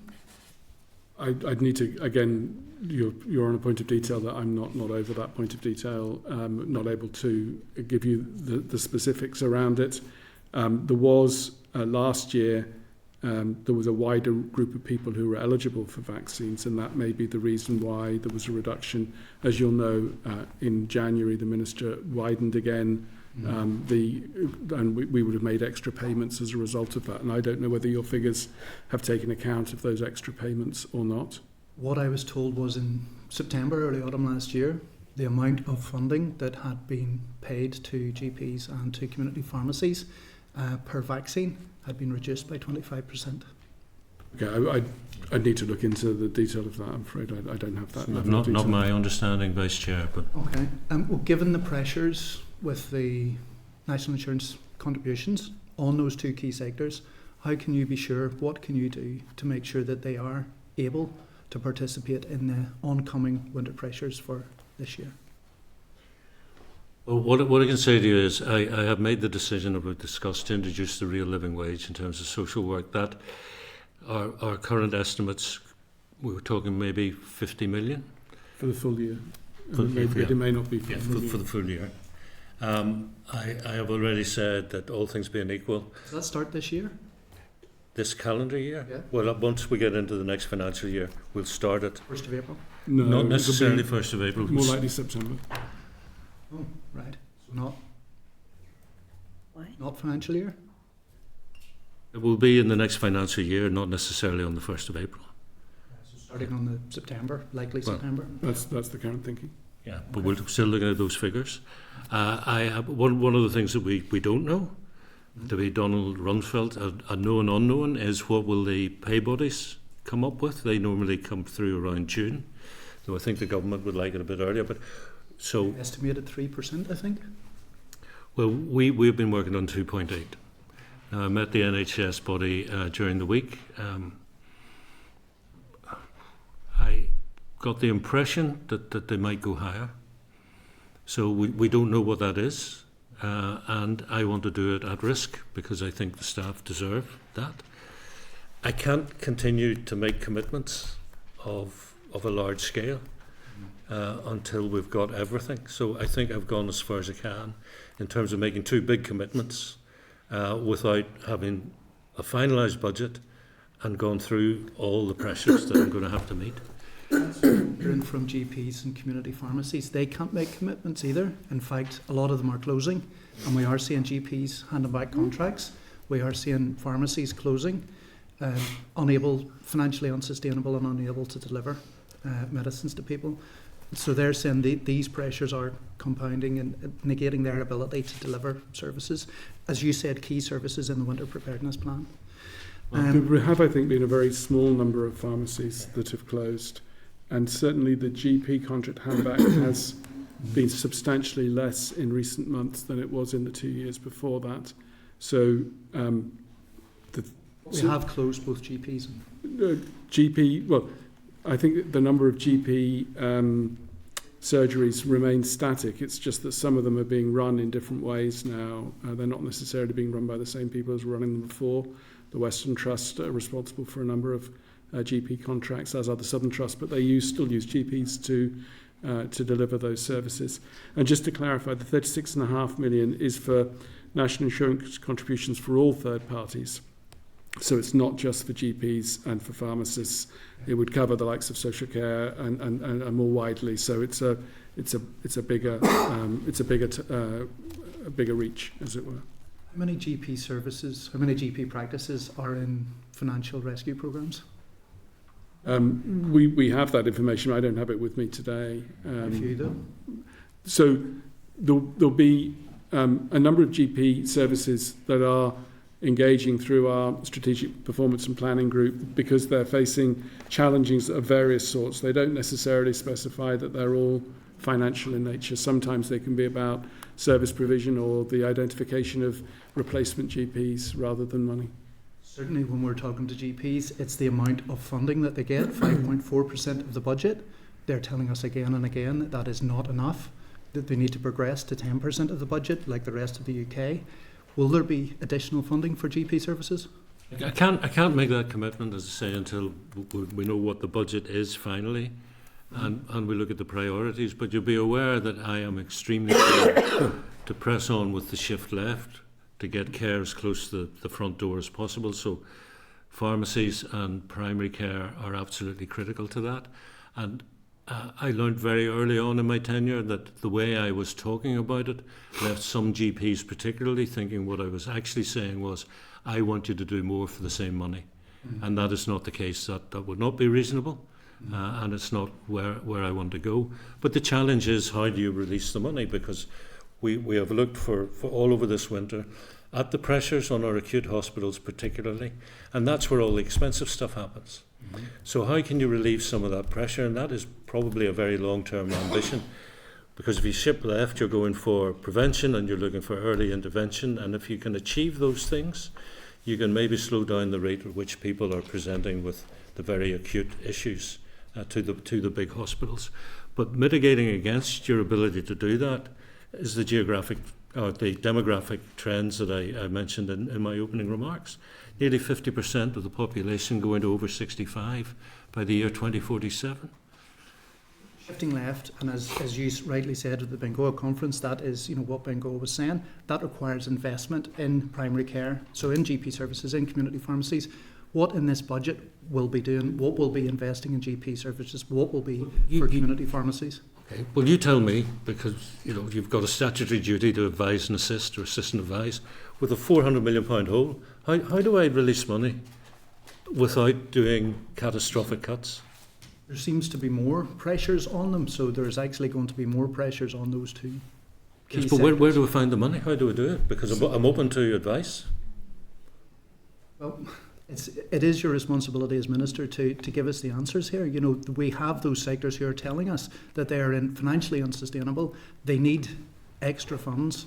We need those services to be sustainable and delivering. So there's a contract negotiation ongoing at the moment with the GPs. The Minister's mentioned indemnity as one issue. We're still looking at the question of national insurance contributions. There is, in addition, a bid into the Transformation Fund for multidisciplinary teams to expand the span of those multidisciplinary teams to a greater proportion of Northern Ireland. And if that is successful, that will be a further investment into primary care. So there are a range of ways in which we are looking to meet the pressures that are faced by primary care, just as we do right across the piece. So part of the challenge with the budgetary situation that we've had, not just this year and looking into next year, but for previous years as well, is that all parts of our service are under huge financial strain.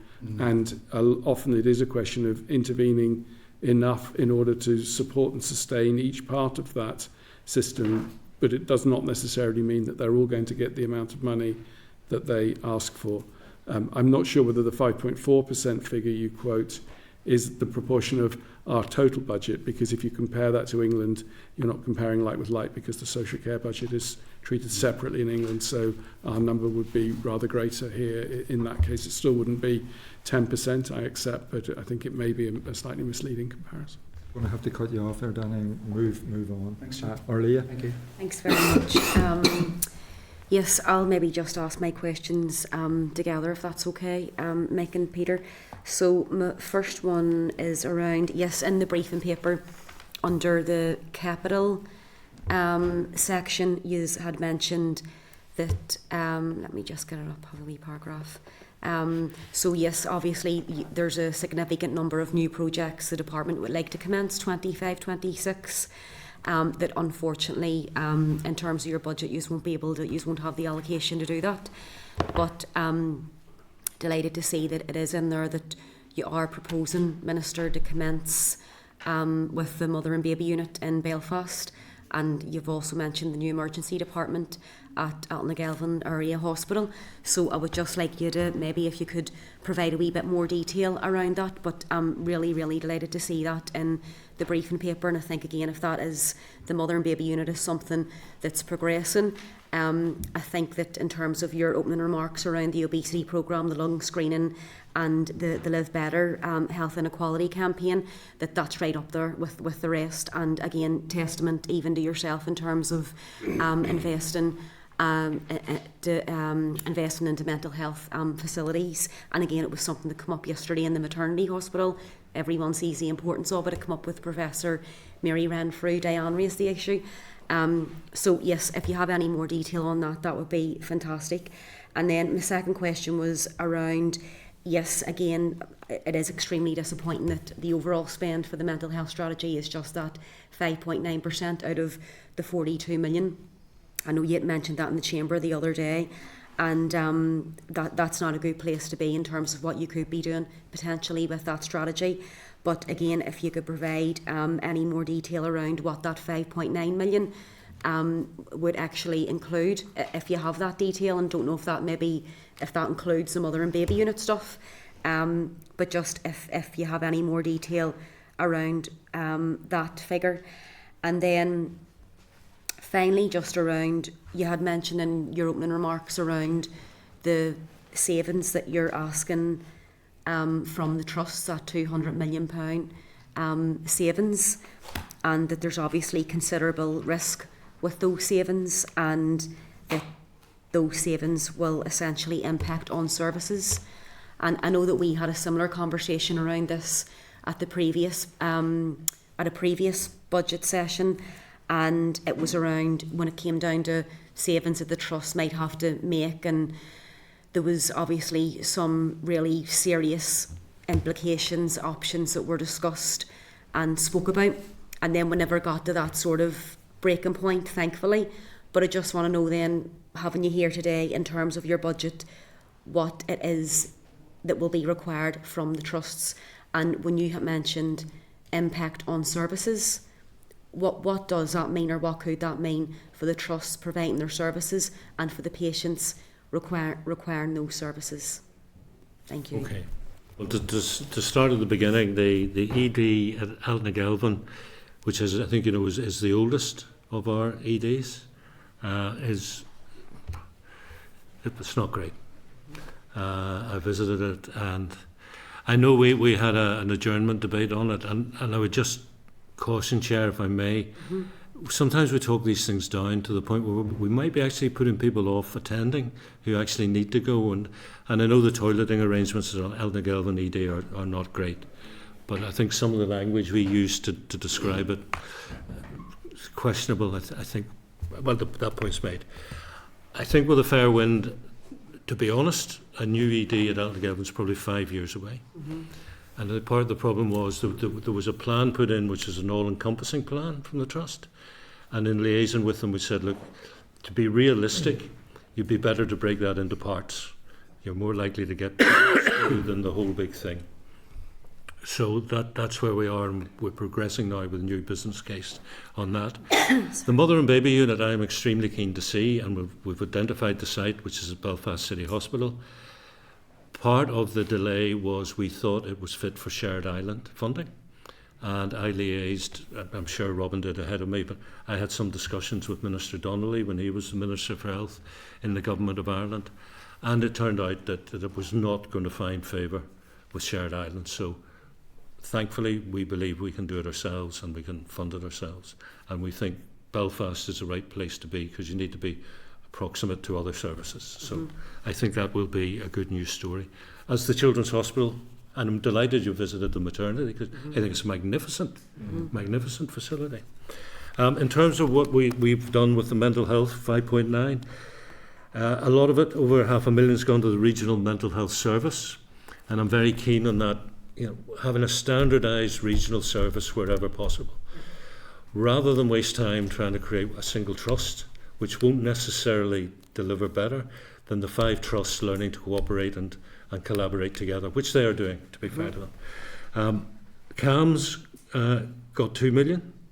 Perinatal services got well over 1.5. Then there was 86,000 on eating disorders, same on personality disorders.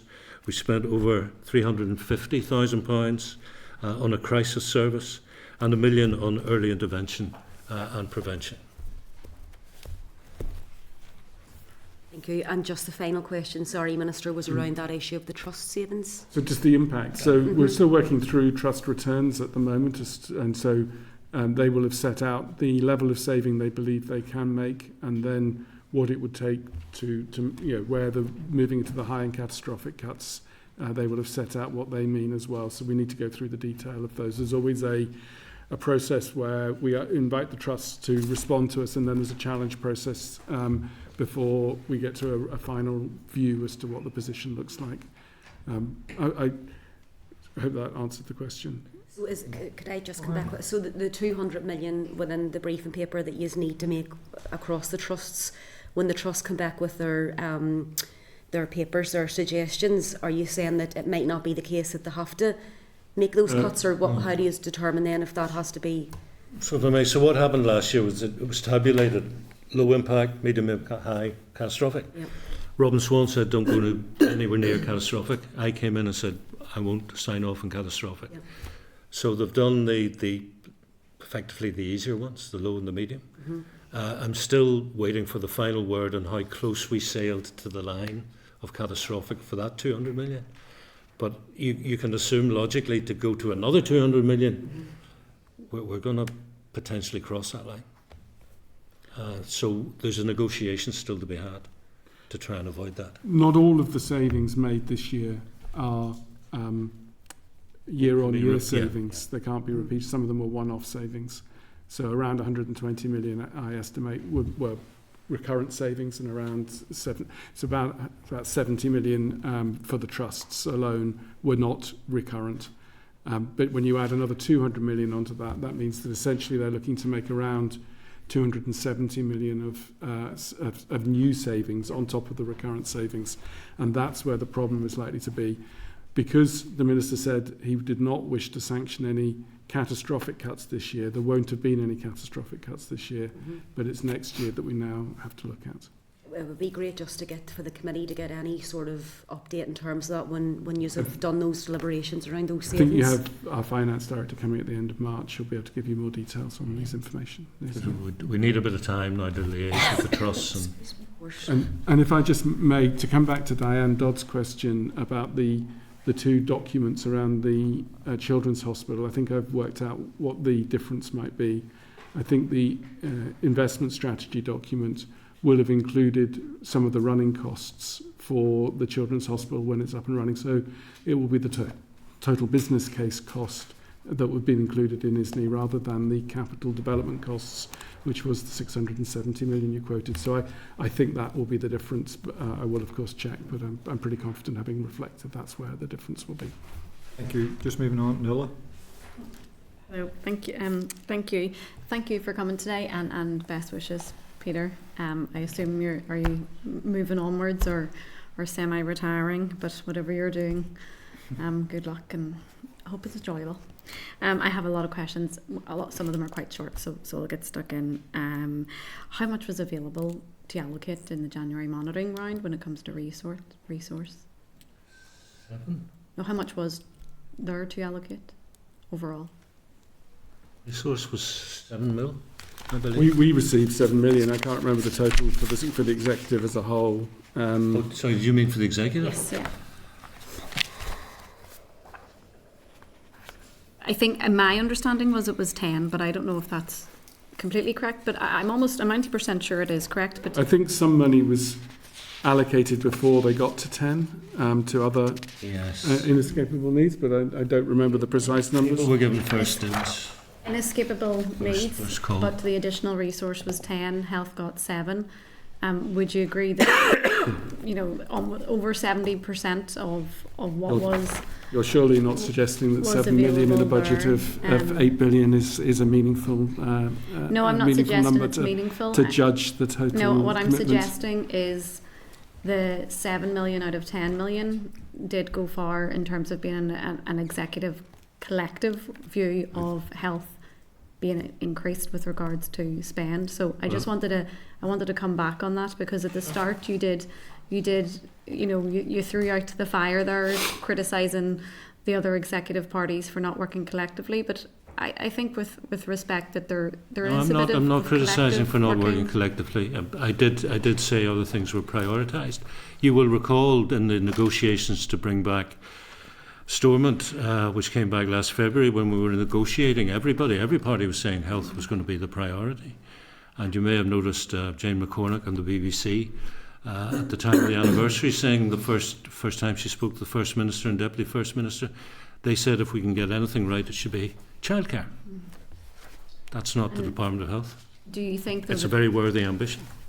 Do you think that with every department having their priorities and their responsibilities, that they have to put forward their priorities, their bids, and still health getting over 50% of the budget every time does recognise that it is a collective? No, I think the percentages are red herrings. I would rather talk about assessed and objective need. Okay, well then perhaps I should ask, did the executive get enough money for what the executive needs? No, because to do?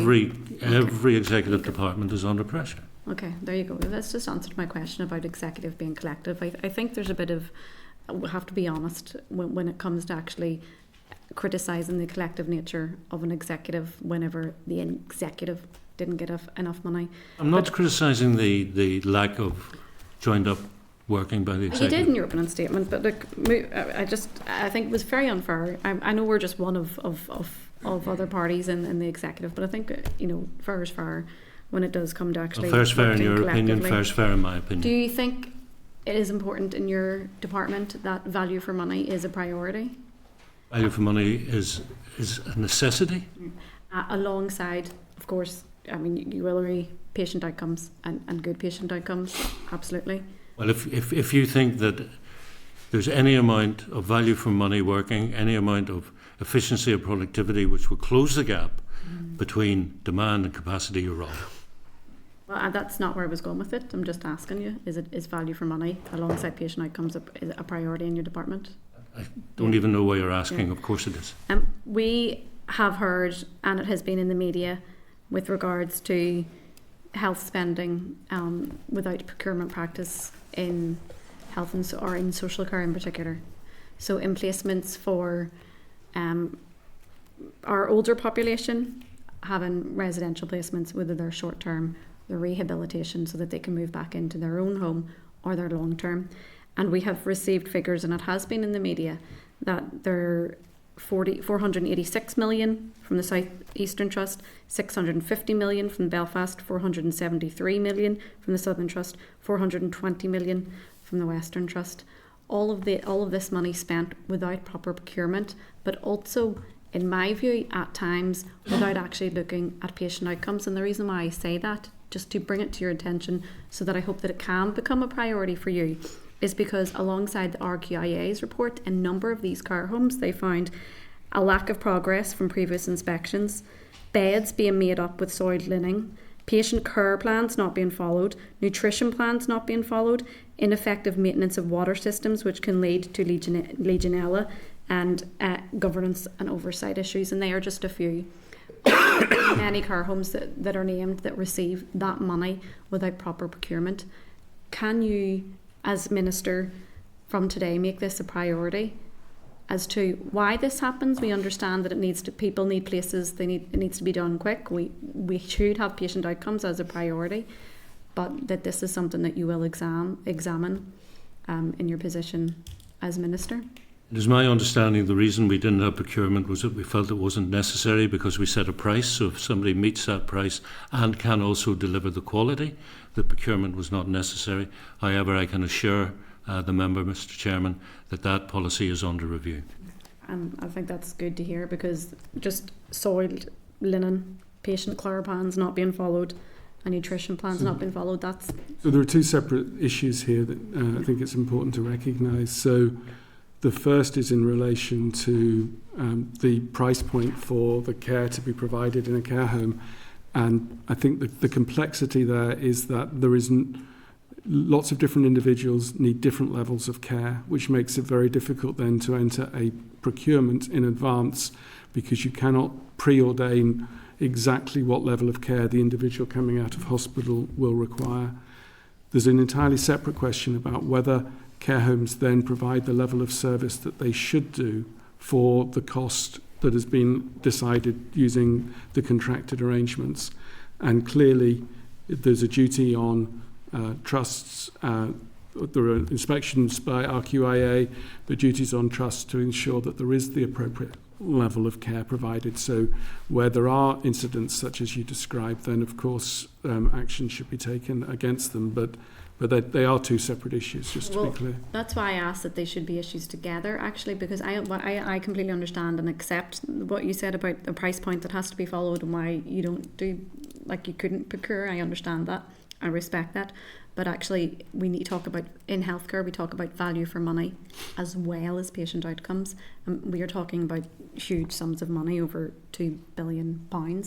And we are also talking about a system which at times has failed the most vulnerable in those care homes. So we can no longer look at it in isolation. So I do hope that it's something, and I don't expect you to have all the answers today, to be fair, because these are figures that we've just gotten through, that if you can commit to examine that issue, that we can improve that value for money and also improve the outcomes. The answer is it is under active review and consideration. And I appreciate that. And again, like the chair, I am moving across issues.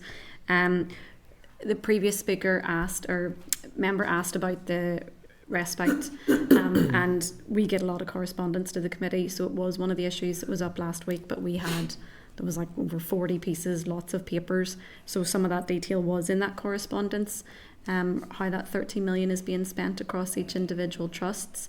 But I wanted to draw attention in particular to the point around actually what, if the detail that we can get, because there's detail in here, but it's about the extra people that it can help, like the actual individualised, not the specific people, but how many families they could help would be helpful too. In an answer to me, I asked about one specific area, South Eastern Trust and Belfast geographic area, Redwood, which is a residential care home which is not currently open because it's not up to fire regulations, and the cost would be 50,000 to fix that. Staircase, I think. Yeah. But it's not then in the correspondence that we were given the week before last. It's not in that, and that's 50,000. That, and I know, yes, I appreciate the staffing, but can you commit to perhaps seeing if that's something that is going to be used in that 13 million, to ensure that it is brought up to regulations? Does that have to be capital and cannot not be then be used out of the 13 million? But it seems to me such a small sum, but that it could possibly have an impact and help. It might only be 3 beds, but it's still 3 beds for. Yeah, if I'm thinking about the right facility, I think the problem is on health and Yes. fire regulations. Yeah. I think it applies to a staircase, and the 13 million is resource, and the staircase is capital. And is there anything that we can do? Well, Because I'm only aware of this issue in the last, I think, week. So I'm not in a position to say there's nothing we can do, but I'm not in a position to say here is what we are going to do. well, if we could get more, We'll have a look at it, certainly. yeah. And the other issue just is around the GP indemnity. We understand that contracts and the overall funding for GPs will fall into the budget, and I appreciate you're here to talk about the budget, so I'll try and keep it linked to the budget. But the BMA and Royal College were at the committee a number of weeks ago, and they did make clear to us that it was what appeared the option, or they weren't given any options, they were just given this is what it is. And my feeling, and certainly I think the rest of the committees, was that it was not content at what had just been provided on with regards to the permanent new solution to GP indemnity. I think it's worthwhile whoever is leading those negotiations to watch back. I'm sure they will from the committee session, but I mean, we got a clear message. We got a clear message from GP saying, you know, they told us they do 200,000 consultations per week. You know, when we talk about pay parity from England to Wales and Northern Ireland, but actually we need to look at pay parity internally when we do have pay awards for our staff within our hospital or secondary care. We don't expect them, you know, okay, we're giving you this, but actually here's an additional duty that you're going to do as well. Everyone is under pressure. So the same parity should be applied to our GPs and community care too, that if we are going to fix their funding model, it's not only to do this, actually, like, let's give them more. I think that needs to be taken on board. I recognise it's not strictly a question, but... Well, I have been involved in a number of discussions with the GP representatives about indemnity, so it's not as if we suddenly decided we're going to just, out of the blue, without discussion, say there's your solution. But Peter? So, as I understand it, the amount on the table in relation to indemnity is a number that the GPs themselves would recognise as one of the things that they were looking for. They will always ask for more in addition to that. I recognise that, but we are in that process of dealing with lots of people who are looking for additional funding. So, in relation to the asking for extra, I think when pay rises come through for staff in the Agenda for Change unions and for those employed in our direct employment, we replicate the GP salaries will go up by the amount that the DDRB sets out, and then an amount is made for inflationary payments more widely.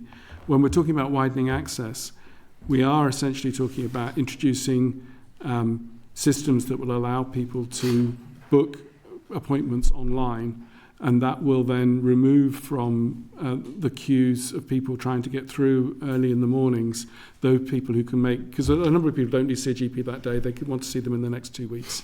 They're quite happy to go online and to book an appointment at a time of their choosing. That's good practice, it suits everybody. It helps to reduce then the pressure, and that's how you reduce the access requirements. So that's not really, I think, it's not reasonable to say that's placing an extra burden on GPs. That's inviting them to use some of the best IT, and many GPs are already using this, and spreading that practice across the whole of the sector. Well, I think that's fair. Apologies, Nuala, for coming across. These are important issues, and I know members would love more time, but I have, as chair, have to be fair to everybody, so we have to move on. Alan? Thanks, Chair. Thank you, Minister, and thank you, Permanent Secretary. Just on the issue of tracking public money, I was looking at the paper that we were provided with, and just to clarify this one on a series of about 5 different questions here, but just to start on this one, period product, the original projected funding requirement indicates was 5.7 million. Now, I know during our sessions within committee we were told that trusts were predicting 200 to maybe 300,000 per trust, which obviously equates to about 1.5, maybe 2 million. Can you clarify the difference in the original projected funding requirement that's detailed as 5.7 million to what we were told of 2 million in here, maximum? Is this a document we provided to you? Yes, this document here. Or maybe is it? Yeah. Sorry? The briefing pack? I think from SPPG. Okay. Certainly, I'm happy to go and explore where the numbers come from or what period of time they're covering. So that can often be the question as to whether they're covering a longer period of time than a single year, for example. I don't know, so I need to explore that. Seems to indicate 25, 26. So if you could come back to the committee, sure, I'd appreciate it, Peter. Just on the GPs, I know it's already been well rehearsed on here. They presented to us, and I know you have met with them, Minister. They give a very powerful presentation, and 3 of their asks: core funding, GP indemnity, and national insurance contributions were their 3 key asks. And it has been already touched upon by a number of contributors today and yourselves. On the GP indemnity, can you clarify, will that be new additional money? It will be ring-fence money, and it is my impression it is. We've already made some payments for indemnity this year, so I think it's a total payment for indemnity. It's not an additional in addition to what we paid some money out this year on a once-off basis. So I think the new sum is the total sum for indemnity. That's my understanding. Just so that I can understand this, for the new contract, will it be a new additional money? That contract is not complete, is it? It's still being negotiated. Will be negotiated. Okay. I know the hope is there will be additional money. Everybody wants additional money. I know that. There's a lot of outstretched arms. Yeah, and everybody, by and large, has a reasonable case. Like National Insurance came out of the blue.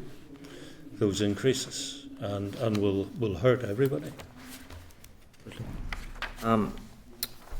MDT proposals in the paper here, it makes reference to that it continues to move forward. Can you just clarify again, will that be new money, or will that be recurrent money, or will that be money from the Transformation Fund? Will that be a one-off money? There'll be Transformation Fund money we have a bid in. We're through to round 2. That would take us from the 7 of the 17 federations to 12 of the 17 federations. And that is profiled over the full 5 years, isn't it? It's profiled over the years of the transformation funding, and at that point it is assumed that the host department would then take on any residual costs after that. They pick it up after that. Yeah. Okay. Prescription charges, I note in the paper as well, there is a reference made to that. How much would that raise, and will that require an executive decision to approve prescription charges to be reintroduced again? If we reintroduce prescription charges factoring in the cost of administering the scheme, it would raise a low number of millions. The grand scheme of the overall health budget. Yeah. About 20 million, I think, is the estimate from that I recall. But there would need to be a public consultation and legislation, so it would require executive agreement. Can you indicate where the greatest need would be for the money that would be raised? Because we're some way off having the legislation through, you would want to take that decision at the point when it actually arises, rather than deciding to say years before that was the case. So do you mean where you would spend the money? Yes, the paper does make reference to whatever pressures, or these measures would ease pressures on the areas of greatest need. Define the greatest need. Well, there will be many, I'm sure. As I say, there are many outstretched arms. The assessment will be made at the time, I think, based on what the current situation was then, rather than being made so far in advance. There obviously, you're right to say there are a range of choices that could be made. But you could make an argument that if we're not spending enough, or the waiting lists are too severe in terms of red flag cancer or threats to life and limb and sight, that is the greatest need. Can I just ask as well, the trusts are to be applauded for the efficiencies that they're making. Now, some might call it fat in the system. Do you recognise that there may well be fat in the system? And if you do recognise that, could I ask, why then were these efficiencies not being made sooner, rather than on the trajectory that we're currently on now? Well, they flattened the curve sooner. I think when you're talking about a system, a health and social care system that employs 70,000 odd people, it's such a vast organisation, so many moving parts, so many buildings, so much equipment, so much bureaucracy. Do you ever get to the point where there aren't efficiencies to be made? I very much doubt it. And why didn't we do it previously? Ask the previous regime. And I think the other thing to reflect is that during COVID, the focus was shifted very significantly to meeting the pressures of the pandemic, and we've been reasserting the financial and management disciplines needed, and that's one of the reasons why we've been able to make these efficiencies. So I think we have to recognise that there was a point in time where everybody's focus was taken in terms of dealing with the pandemic, and that has had some implications. Okay, thank you. Call. Thank you, Chair. Thank you, Minister. Thank you, Peter. I also want to go on record thanking you, Peter, for the work that you've done in the Department of Health, and wishing you well for your future. I also really want to go on record as well saying thank you for recognising the democratic mandate that MLAs had whenever other political parties didn't, by giving us an opportunity to meet on a regular basis, to be able to update us on what was happening in the health service, and to give us a heads up for the problems and the issues that we were facing. That was certainly appreciated by the MLAs that turned up and had that opportunity to participate whenever this place was once again not functioning.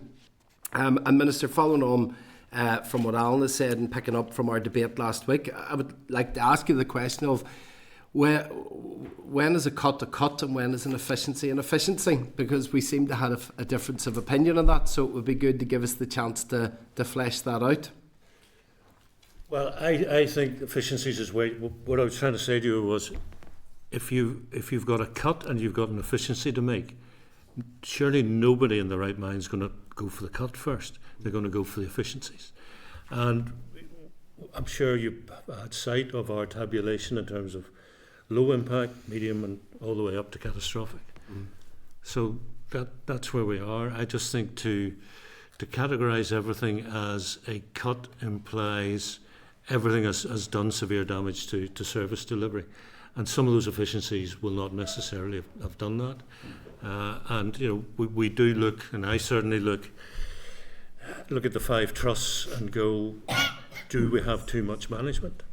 But against that, I am absolutely of the opinion that if I say let's have one geographic trust, it becomes an obsession.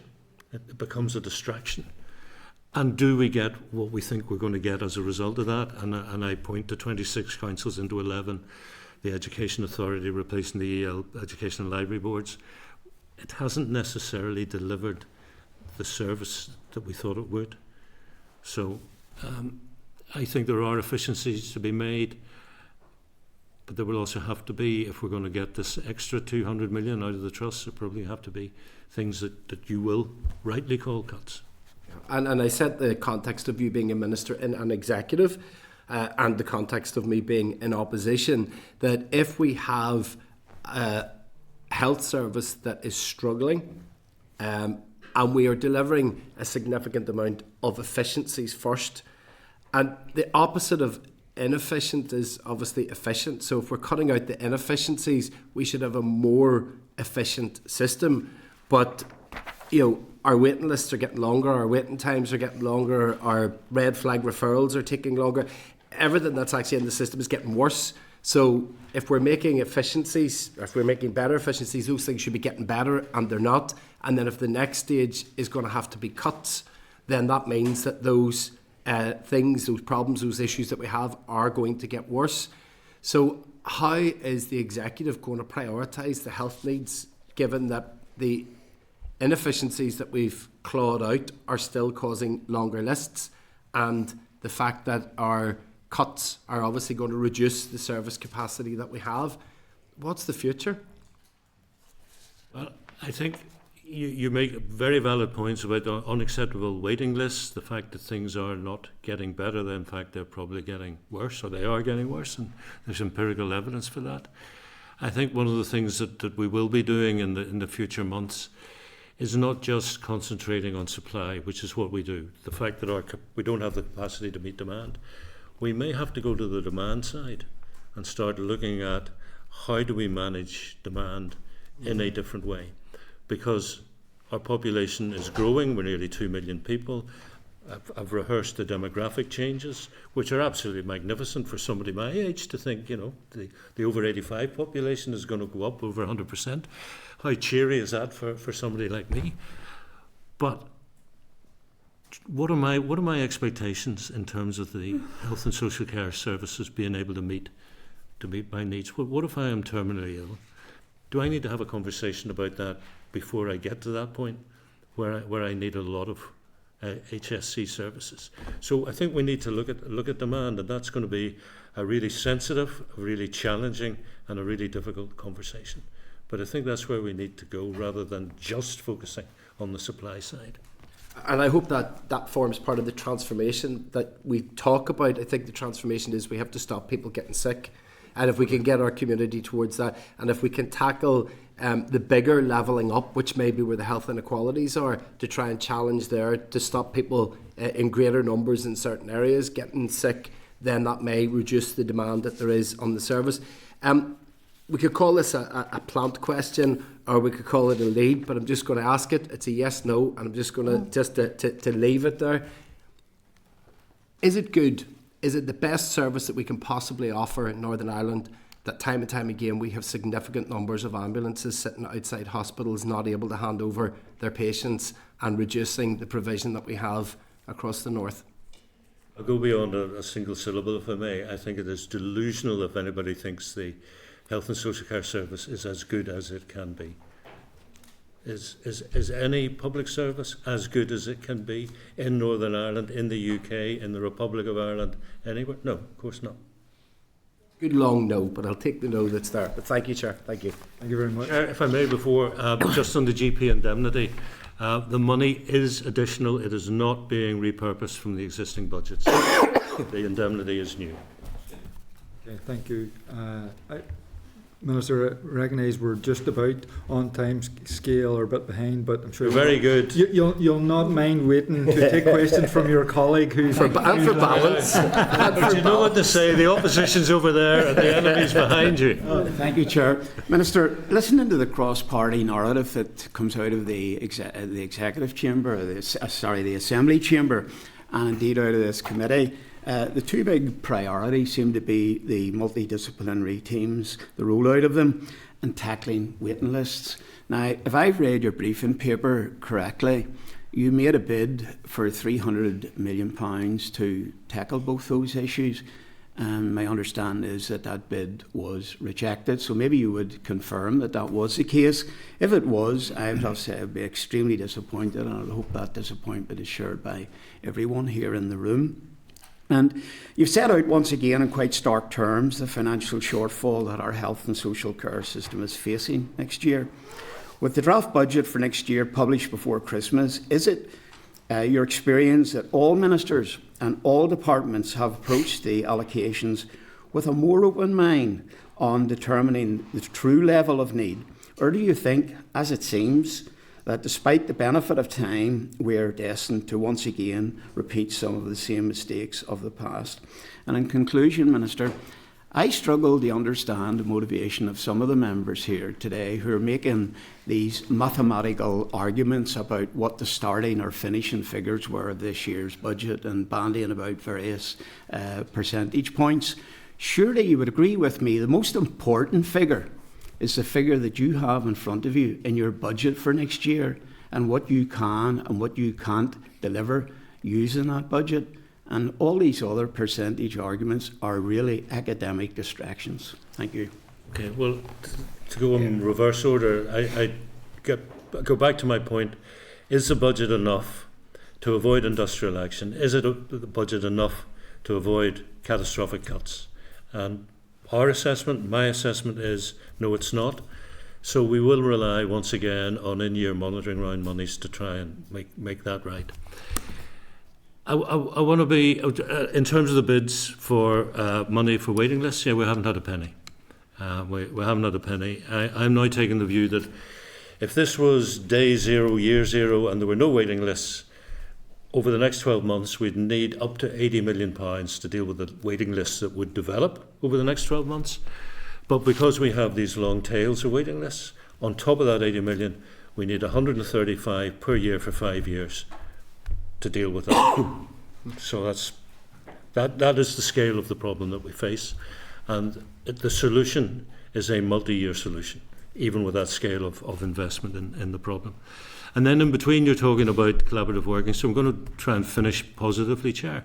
I do sense, and it's the first time I've been at the Executive, so I'm not comparing to any previous experience, but I do sense a sense of collaborative working and a growing sense of realisation that there's very little that can be fixed by one department. So, you know, I look at the Education Minister and we always say, what about educational underachievement? We can't point the finger at the Education Minister solely anymore, because healthier children will do better at school, so it's my problem. Children in better quality housing will tend to do better at school. It's the Minister of Community's problem as well, so it's a collective problem. And those health inequalities that I want to tackle, we reckon it's 20% health, 40% socio-economic, 10% environment, and 30% behaviours. So it's an all-executive challenge. And I've made that point, albeit in kind of a superficial opening gambit, but the kind of responses I was getting from the executive colleagues was, yeah, we're up for this. So if my demonstration areas show that health is actually achieving part of the 20%, then I think I can go back and say, okay, let's look at the socio-economic, let's look at the environment. The behaviours are things like tobacco and vapes, so we're doing that. So I want to be optimistic, because I think we all know, after the collapses and the problems that the devolution has had, if it goes again this time, it would be my assessment it's gone for good. And whether we could renegotiate on the scale of the 1998 negotiations to get a devolved settlement again, I would find highly questionable. So let's be realistic about the problems we face, and let's have honest and robust conversations about what those problems are and how we might go about fixing them. But let's also give a bit of hope to patients and to service users and the glorious staff who deliver health and social care. Thank you, Minister and Peter. We really do appreciate you coming forward. So, I mean, there are a number of things that we have asked for further correspondence, so we look forward to seeing that. I think the document that Alan referred to in his first question is an EQIA document, so that's where the figures were taken from. Just for your information, Minister, the families of the Spotlight programme with regard to children's respite services are coming. We're meeting with them ourselves as a committee on the 11th of March. All right, good. It'll be very good to hear from that. And then just in terms of my own summing up positivity, I mean, there was a bit of conversation about the executive and funding. I mean, what I think has been positive as an MLA and obviously now as chair of the Health Committee is the united stance that the executive has taken with regard to the British government about the budgetary underfunding for our public services here in the North, and that has a knock-on effect across all the departments. But I mean, I do think, Minister, that the executive clearly have demonstrated that health is a priority when they have allocated 53% of that inadequate budget towards health. And you, on a couple of occasions, including in your summation, talked about there's more to health than just health, and whether it's education or infrastructure or housing or poverty, all of that has an impact on health. Well, I would contend that also key when you talked about 70,000 staff, childcare is obviously very important to that. I mean, if you're looking to recruit more doctors, nurses, domiciliary care staff, etc., childcare is vitally key in supporting the health service as well. So, I want to thank you both for coming. We look forward to engaging, Minister, with yourself in the Assembly over the next number of months and seeing you back here again in the future. And as everybody has said individually, collectively from the committee, Peter, we wish you well in whatever it is that you're doing in the future, and thank you for your public service. Thank you both. Thank you, Chair. Okay, members, thank you very much. So, go ahead. My last point wasn't a question, but can we as a committee maybe write to the Minister and ask if they have any idea of what the cost of right care, right person is going to be to the department? I actually appreciate how you... So moving on then, item number 7 on our CLAR SR 2025-17, which is the Health and Social Care Pension Scheme Regulation. So members, if you look at tab 7, we've got a memo from the clerk, and that's at page 531, and the SR itself is at page 533. So this is a negative procedure, or subject to negative procedure. The committee considered the SL1 at its meeting on 23rd of January 2025 and agreed that it was content with the merits of the policy proposal. So the examiner for statutory rules hasn't yet reported on the technical aspects of the rule. So members will be agreeing the SR subject to the examiner's report if members are content with the SR.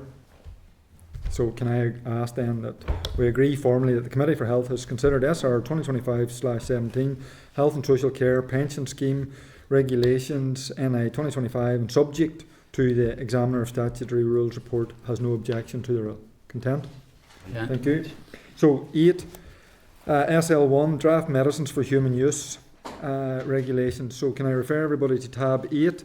We've got a clerk's memo, page 459. The SL itself is at page 551, and we've a written briefing at 2 of the table paper. So can I welcome the following officials from the department? We have Professor Ian Young, who's the Chief Scientific Advisor, and Karen Simpson, Head of Medicine's Legislation Unit.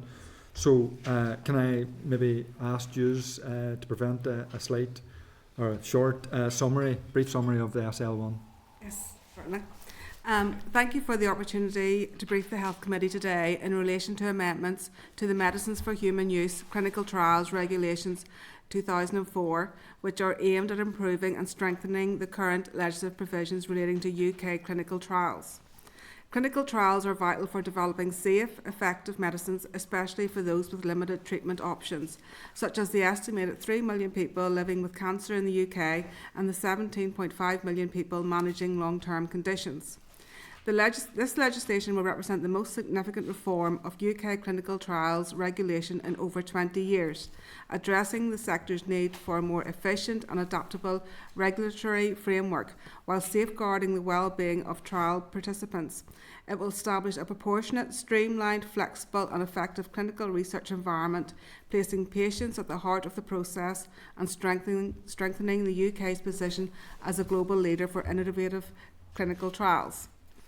The reforms were developed by the Medicines and Healthcare Products Regulatory Agency, MHRA, and the Health Research Authority, HRA, through a series of stakeholder workshops, seeking the views of a wide range of organisations and individuals from across the clinical research sector, including patient representatives. A public consultation took place in January to March 2022, to which over 2,000 responses were received, and the government response was published in March 2023. The MHRA ensured that this UK-wide public consultation was circulated to all relevant key stakeholders across the UK and in Northern Ireland. They received strong support for the proposals to update and improve the legislation for clinical trials. This was reflected in the 32 responses that were received from Northern Ireland. Most Northern Ireland responders agreed that there was a need to ensure that participant safety remains at the heart of the legislation, and that introducing more flexibility and making decisions based on an assessment of risk will help streamline processes for those running trials. Responses also indicated that collectively the set of proposals will make it easier and more efficient to run trials for new medicines in the UK, and they will enable greater patient access to new, safe, life-changing treatments and make the UK an even more attractive place to trial new medicines.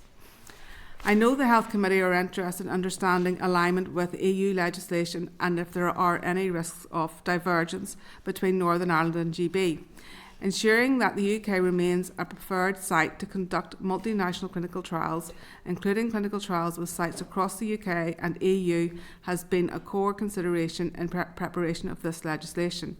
The UK will remain in line with the EU clinical trial regulations where appropriate to ensure issues do not arise unnecessarily for clinical trial applicants and sponsors. There is an aspect of EU legislation that applies in Northern Ireland regarding human medicines for clinical use relating to the manufacture and importation of investigational medicinal products, IMPs. However, the EU amended legislation in April 2022 to permit the manufacture and importation of IMPs from GB into Northern Ireland without certain additional regulatory requirements, such as batch testing. Therefore, this derogation appears to remove the risk of divergence between the EU and GB having an impact on the supply of IMPs from GB sites to Northern Ireland sites involved in UK-wide clinical trials.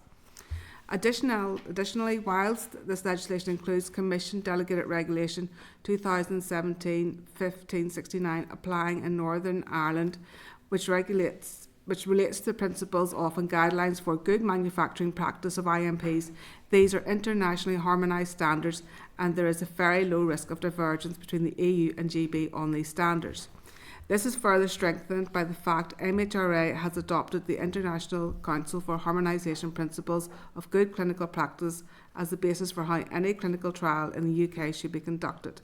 This ensures UK clinical trials meet those international standards and that data generated from UK clinical trials continue to be accepted globally.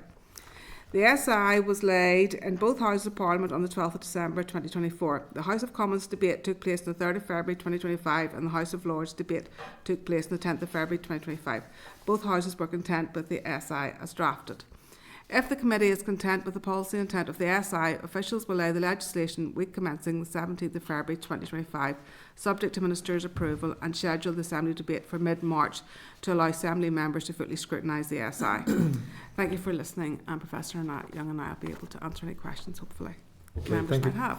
Thank you very much for that. And you mentioned it there, just in your piece about patient safety and the consultation. Can I maybe ask you to speak to a wee bit more detail about the patient safety aspect and the public involvement, which featured significantly, as you said, in the consultation responses, and also why MHRA have introduced guidance rather than legislation to address it?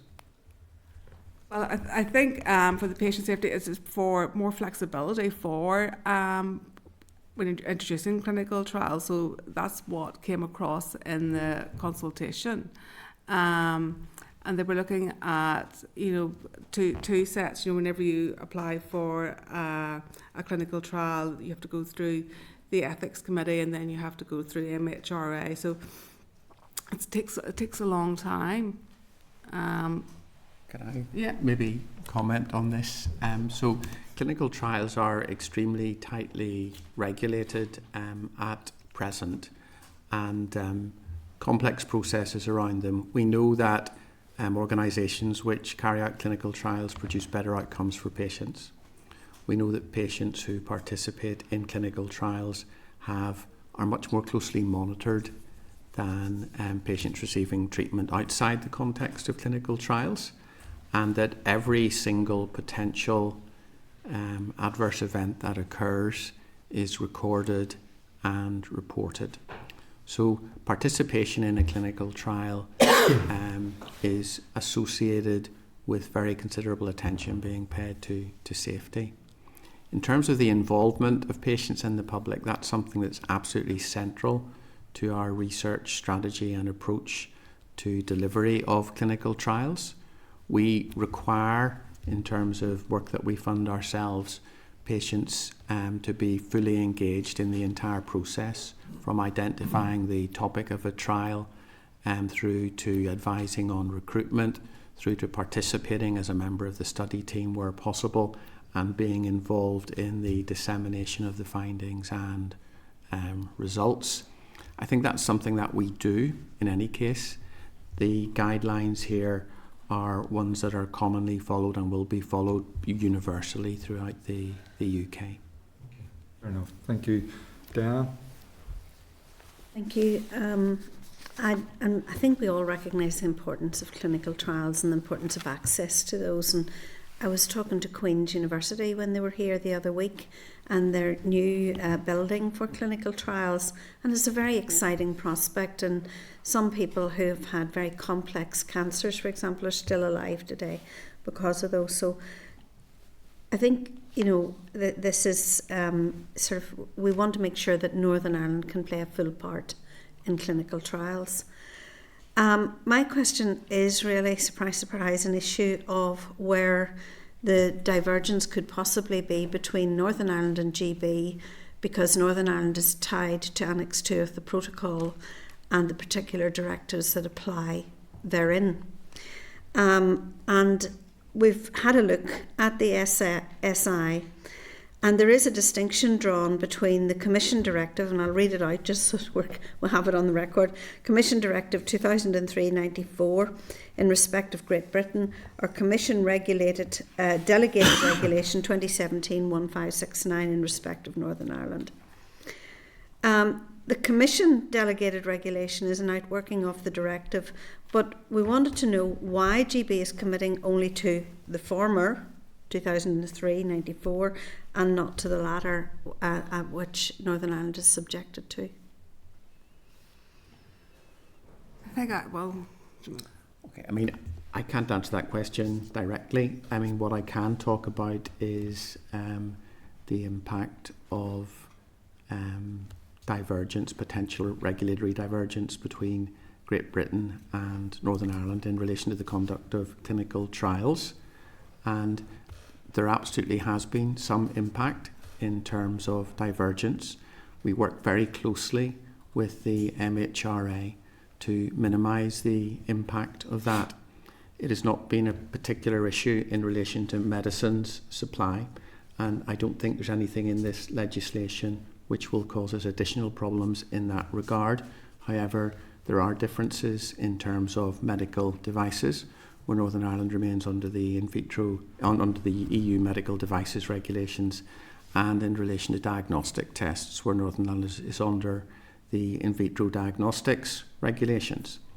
Both of those have had some impact in terms of the conduct of clinical trials, but we are meeting regularly with MHRA, continue to do so, to minimise those impacts. So before we proceed with the SI, could I get an answer to that question? I'll take that from because MHRA. I think that is actually important for us to understand that. I mean, for example, could it potentially lead to products in Northern Ireland being manufactured differently to products in GB? In terms of manufacture, certainly in the context of clinical trials specifically, we're not directly manufacturing any pharmaceutical agents which are used Could it have an in impact clinical trials. We do manufacture on occasions placebo. Yeah. It has not had any impact to date on the conduct of clinical trials. I'm not aware that this would have any impact, though the difference that you highlight is, to say, one that Karen has indicated she will look into and advise on. Okay, it's just, I really do also want to know, would it, for example, lead to a reduced appetite for clinical trials here in Northern Ireland? If for example, we take the Cambridge Oxford sort of that kind of research and innovation centre, which the UK government intends to grow even more, would we be outside that scope? How would we interact with that if the SI was approved? I can provide reassurance that it won't impact in any way on the appetite for clinical trials in Northern Ireland or our ability to conduct them or collaborate with colleagues throughout Great Britain. We're very much part of UK-wide networks in terms of the clinical trial space.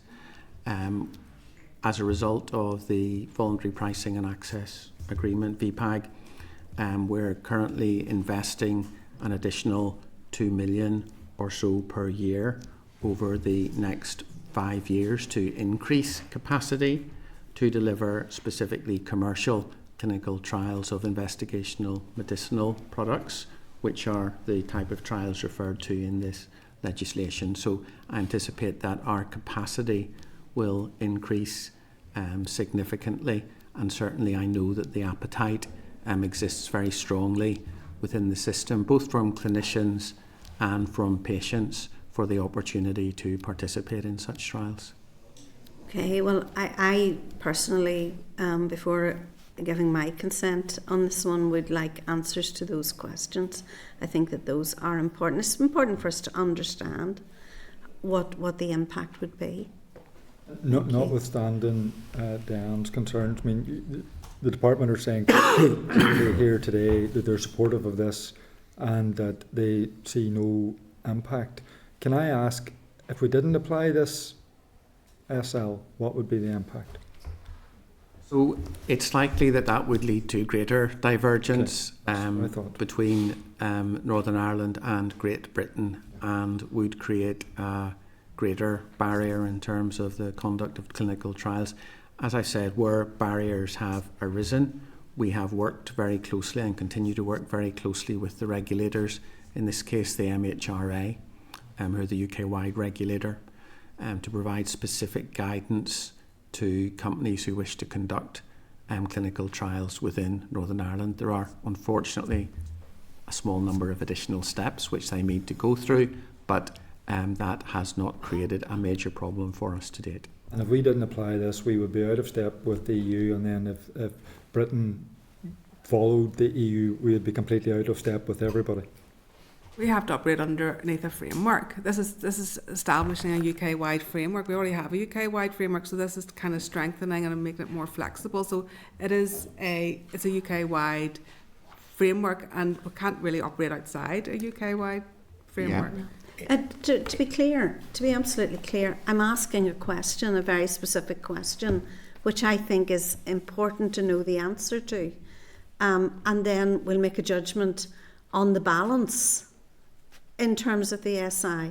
But that's where I am on this particular issue. And nobody, I mean, you were allowed to ask your question, and I'm allowed to ask my questions, and it's important that the committee hears, you know, all eventualities and what could potentially be the impact if we introduce it and if we don't introduce it. If I can just expand slightly on the EU point, we have to operate under the UK regulator, not the EU regulators in the conduct of clinical trials. So the MHRA and the Health Research Authority are those regulators, and therefore, you know, we need to work in whatever framework exists under the guidance of those bodies. EU countries have their own separate regulators who, while following the same legislation, may choose to implement it slightly differently. Yep. Nuala? Thank you. I wanted to ask what would happen it's fine. I had another question as well. And generally, we have a lot of events at Parliament Buildings where a lot of health academics, research, innovators who discuss clinical trials a lot. Do we have a problem at the minute with access for Northern Ireland residents accessing clinical trials that are available across the water? Because I am getting feedback that it's actually not as smooth as it appears, and that there's an inequity there for Northern Ireland residents. There's no doubt that we do not have the same level of capacity to allow participation in clinical trials as exists in England, Scotland or Wales. That relates in part to our historic investment in supporting clinical trials infrastructure, which is significantly lower per head of population than the amount that's invested in England, Scotland and Wales. That has been a long-standing issue. It's not a recent issue, but as a result of that more limited infrastructure, we have more limited capacity, and therefore there are certainly examples of where we would like to open additional trials and lack the capacity to do that. That capacity, though, as well, just we are hearing as well where there are applications for funding that actually there isn't, and there's an unequal kind of opportunity for Northern Irish based health innovators compared to across the water, but the framework sits under the funders sit under the UK-wide framework, but also they're open to UK-wide applicants. So what can we be doing to help? Like, we have great innovation here, but compared to Crossway, we are a smaller population, but we do, in terms of what we have academically in health and research, we've got a lot to be proud of. But it just seems that there is inequity there regarding the funding that is available, the applications that are often made, turned away by people here in Northern Ireland. What can we be doing to actually assist them? And I recognise it's not under this current, but no. I'll use it as an opportunity to ask. So I'm not aware that applications to UK-wide funders, certainly not in the health space, are turned down by anybody in Northern Ireland. We always support our academics who are applying to UK-wide funders. This is not on the department. Okay. This is not on the department, no. Right, No, so that's why I'm asking what can the department do. We are hearing from academics, you know, when they make applications, and I don't mean like public, like from the department, that they feel that there is an unequal service there, what is offered here. Okay. I don't mean from the department, sorry. I think I understand where you're coming from. Okay, so it is certainly the case that the considerable majority of UK R&D funding goes disproportionately to certain geographical areas, in particularly the Oxford, Cambridge, London triangle. Now, the reasons for that are complex, and obviously UK governments have placed different levels of emphasis on place as a criterion which they use deciding on where funding should go. We lobby very strongly for place as a criterion, and the fact that Northern Ireland is proportionally underserved and our applicants may be less successful in some cases. However, and this may or may not surprise you, what I'm told quite strongly is that the proportion of our applicants who are successful compares quite favourably to other parts of the UK, and that there is a problem that we are not putting in enough applications. And now that's something that we discuss with the universities, specifically in terms of clinical research, which is what these regulations relate to. The main funder is NIHR in the UK. We pay proportionately into NIHR to allow Northern Ireland applicants to compete for national NIHR calls. In NIHR, we do better than we would expect from the money we're putting in. In relation to some more basic science areas, we do much less well. So I understand researchers, and I've been one for many years, are deeply unhappy when their grant applications are turned down. It's a competitive business, and certainly we support them and will continue to do so. Thank you. Good job. Ian, Karen, thank you very much. Thank you for your evidence. So, members, I've just got confirmation from the clerk that we don't actually have to make a decision today, so we can wait on the answer to Diane's question before making a decision at another meeting, if people are content with that. Okay, so just moving on then to item number 9, committee inquiry, access to palliative care services, and an update on the call for evidence. Can I refer everybody to tab 9? And literally there's that, a memo from the clerk in Citizen Space, and I'm going to ask the clerk to give an overview of all of this. Thanks, Chair. I'll be very brief. You'll see in your papers, and you should have all received a few documents at the start of the week. Yeah. Well, just a few. Just a few. So it was. Well, just a few. Keith. What we normally do is when we get a call for evidence, it's important that members see all the responses and all the evidence. So that was it going out. We will be working on a summary of that over the next number of weeks to try and condense that down. The next steps are really, you'll see there that we have a number of organisations that had written in to give evidence. And so what we'll be preparing for next week is a draft schedule of briefings. So in the meantime, if any members in particular or any there that you really want included, we can still have that discussion next week when we produce the draft schedule. But we'll look at the responses that we got in and try and schedule appropriately. The other thing just to highlight is that in there as well from page 610 onwards is just an overview report of the questions that we asked. So it gives us slightly clearer indication of the responses. So when we've asked a question and there's a yes or no answer, it sort of gives the percentages of that. So it is, so you'll be able to get a very clear overview of the direction of the responses within that. So just to say, if members have any questions about anything that you've received or want any further information on the inquiry, just to let me know, and I'm happy to go through it with members. But we are in the process of the next stage, which is scheduling the oral evidence sessions, which will start March time through into April. Everybody happy? Yeah. Okay, so correspondence then. Correspondence is tab 10, page 623, and also page 11 of our table papers. So correspondence begins in 624. Can I refer everybody to tab 10.6, which is at page 770, which is a letter from Kate Nicholl, MLA, concerning people deemed medically unfit to drive. If members are content, myself and the Deputy Chair are going to meet with Kate just to discuss how best we can assist with that issue. Content? Okay.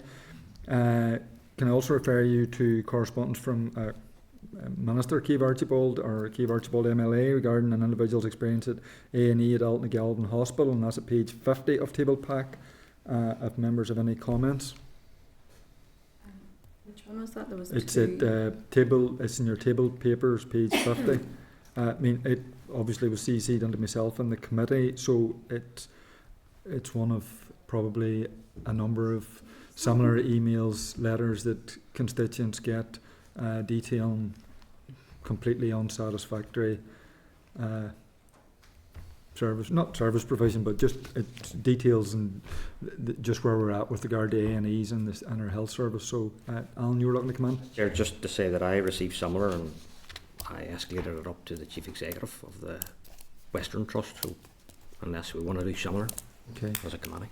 Can I ask what the committee normally does in such circumstances? Sorry, Chair, I don't have this one.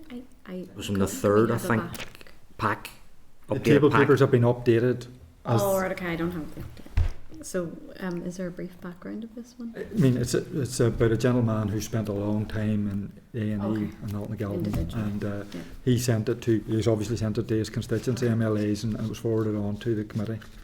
So, We could also send on to the Minister to make him aware of the situation. is that what? I mean, I think we probably have procedures in place, Clerk. Just to say, Chair, we did agree at the start of last year that when we got responses and letters in from individuals, we'd point them towards their constituency MLAs, and if we thought there was something that was much more systemic, like for example last week we got a number of letters in relation to ADHD provision from individuals, but I think there was into double figures with them, then we agreed to forward them for a response. So in relation to individuals, normally we would point them to the constituency MLAs to take forward. Well, can we respond then just saying that that's the committee procedure, but we obviously take note of the very serious issues raised and the concerns raised within that, and we will use them as we have been today in our deliberation with the Minister. So, okay, thank you. Are members then content with the rest of the suggested actions of the correspondence list? Can I raise one? Yes, go ahead. Thank you. So it's the issue of nurses in special schools. This is an issue. If you talk to principals of special schools, they tell us now that the children in their schools require much more specialist and care and have much more complex conditions than ever before. And I personally, we've had a long fight in Sierra, special school in Lurgan, around the provision of nurses in the school, where children have trachees, and very, very complex conditions. I think the general trend is to move away from medical provision in schools and to train classroom assistants. I think that's an awesome responsibility to land with a classroom assistant, to manage a trachea which might block, which might require, emergency suction, which might, any number of issues can crop up in the day. For deaf as well. It is, yes, it is. And I've had a couple of cases of this as well, and I think it is an incredible responsibility. They say they're offering training to classroom assistants, but I think maybe we should. I think we should be retaining medical intervention in special schools, and I would wonder if the committee would write to the Minister around this particular issue, and to see whether this can, with support for that issue. Firstly, I should declare an interest. My wife's a classroom assistant, so I think it's important to put that on record. Clerk's just alerted me to the fact that the next week we have the Chief Allied Health Professional here. So could I suggest, Dan, that we hold off and we have that conversation. What would the Chief Allied Health Professional add to that? The joint meeting with the Education Oh, aye, Committee down in relation to in the Middletown. SEN and provision of health and education. I'm strongly of the opinion that we are leaving children at risk in special schools. If we don't have medical supervision on We'll bring site. in Linda and then Danny, and then we'll come to a conclusion. I don't disagree with what Diane's saying, but I would like to wait till we have that conversation with other people, because I'd like to get a wider view and an understanding of what that means for the health professionals, particularly for the children and their families, and for the education in terms of our classroom systems. So I'd just like to get a better understanding, but I do think we do need to find out. We do need to ask the question about how they're going to give us reassurance in the kids' health. Danny? I would agree with Diana. I think they're highly medicalised environments now with children with very, very serious conditions, and they do require a lot of almost medical intervention. Sometimes they sound like a ward. My wife, again, I'll declare an interest. My wife is a teacher in special needs school, and you know they are heavily medicalised, and certainly trachea management is life or death, and it can be very serious. If we could write to the Minister and just ask him generally about this issue, you know, is there funding here or I think it's really. I mean, often parents with children in this condition are a little bit helpless. You leave your most precious child in a school, and you hope that someone is going to be there long enough to know them, to know the signs of when they're going to, because this can happen instantly. And you hope that they're going to know all those signs. And I just think that it's an awesome responsibility for a classroom assistant to know this. You're talking about seizure management and other things. All these kind of things. So That's a huge pressure on teachers as just well. to be clear, just so that I'm clear, so we're accent, because what Danny seemed to be suggesting is slightly different to. I'm happy with Danny, what Okay. Danny's suggesting. I think we should start a conversation and let some of these parents know that we're at least talking about it. Okay. And I would agree with that. And that would inform us next week as well. Okay, happy enough for that. Absolutely. Thank you. Okay, so moving on then to. Just on the correspondence. Yes. I'm just highlighting, just for note, because I've raised the point before, there's a couple of communications in there from the department that are issues that we've had groups in here presenting to us. Our outcome was that we were going to write to the department to sort it out for them. The department has written back and basically said, nah, there's not much we can do. And we as a committee have just noted it under correspondence. And it's just, again, I would urge that this committee is careful about bringing groups in, putting them in front of us, building up their hopes that we're going to do something for them, and we don't even acknowledge the fact that the correspondence from the department says that they're doing very little, for whatever reason that they're doing very little. But the first trimester scans, the arthritis stuff, I'm delighted to see Diane pulling out that issue of the skilled nurses, but these are all things that we've taken representations from groups, undertook to go off to the department, but on a number of occasions today, and I'm sure in other weeks, the response just says there's nothing that can be done, and we just note it and move on. I just think we have to be careful about the honesty that we're portraying to groups, that if we're not even going to note the reply that comes back from the department and discuss that I think we are just, that we should be careful. But it's just a point, and it's a gentle point, and it's made constructively. It's not made in an ill way. But I mean, I obviously wasn't here on the committee for those groups, but I did attend a Versus Arthritis group event yesterday, and fully supportive of the work that they're doing and how they can actually complement the work of the department. So, I mean, you're correct in my view in terms of the disappointing response from the department. So rather than noting it, I mean, I'm happy to take suggestions about what we can do. Nuala? Yeah, no, I'm happy with suggestions on what to do, but I go back to all the organisations just from the correspondence list, and then I also ask the Minister, just like they gave us in a correspondence the responses to the 13 million on the respite services. It was quite in-depth, the response, and that's why I brought up today, and I think it's important that they see us do that. Yeah. But I mean, we I think the organisations know that we do come back to them. I think where the difficulty is that it is public meeting. No one else can see what we have in front of us. but it's important that we do. But get back to them. I know we do as a collective, but I'm happy to support if you have any proposals that you want to.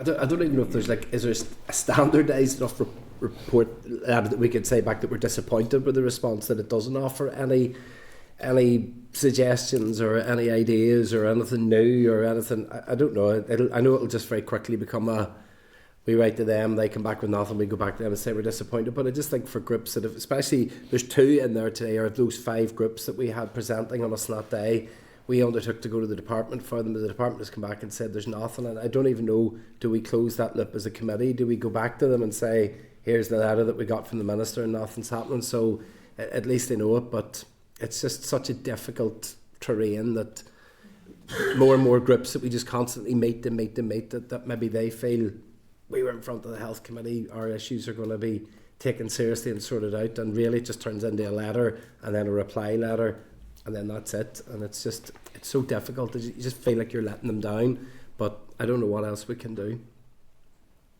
Danny and then Linda.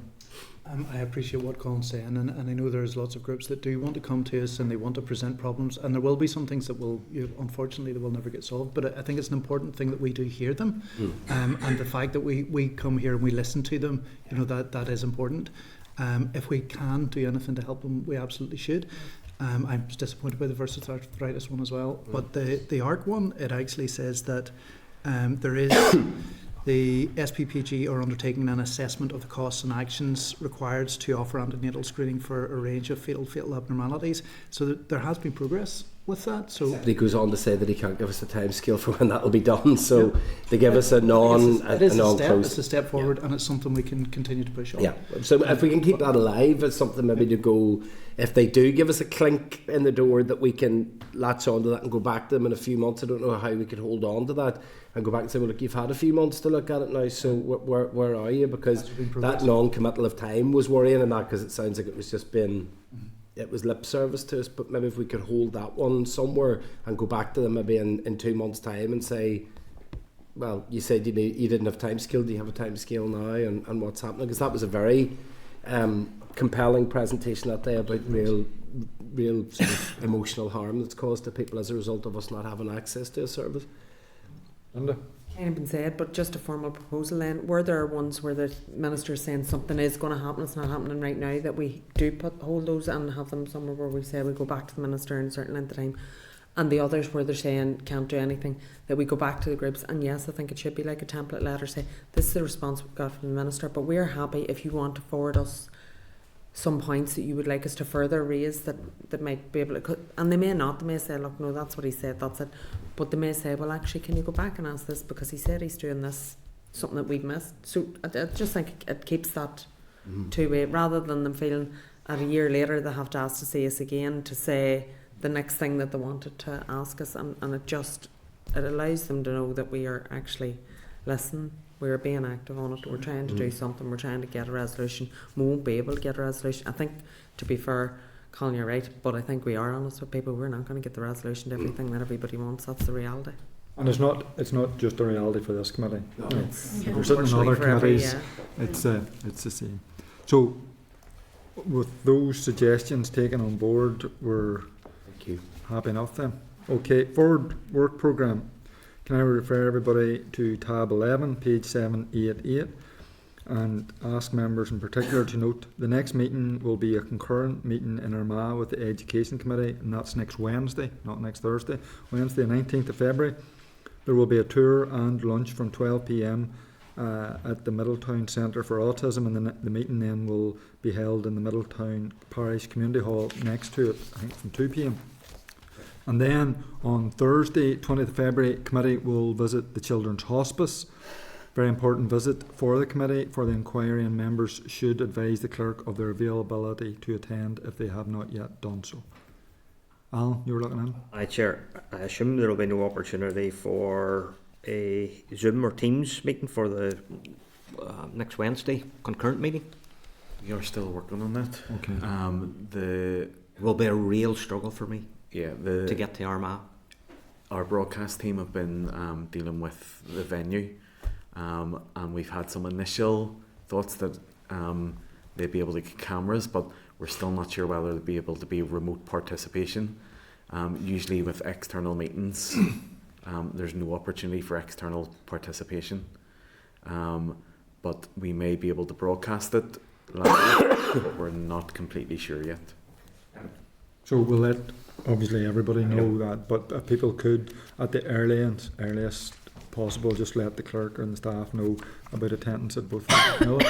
Chair, I will not be attending on Wednesday because I do have a policing board on unusual meeting on Wednesday and also an Assembly Commission meeting, so it's 2 other committees that are just unfortunately clashing. I have the same clash next Wednesday as well. Okay. Apparently I also have the same clash. I didn't realise there was a commission meeting. If there's a commission meeting next Are you week. not on ARCA? Audit? Or? Oh no, then no, I'm okay. I'm okay. Sorry.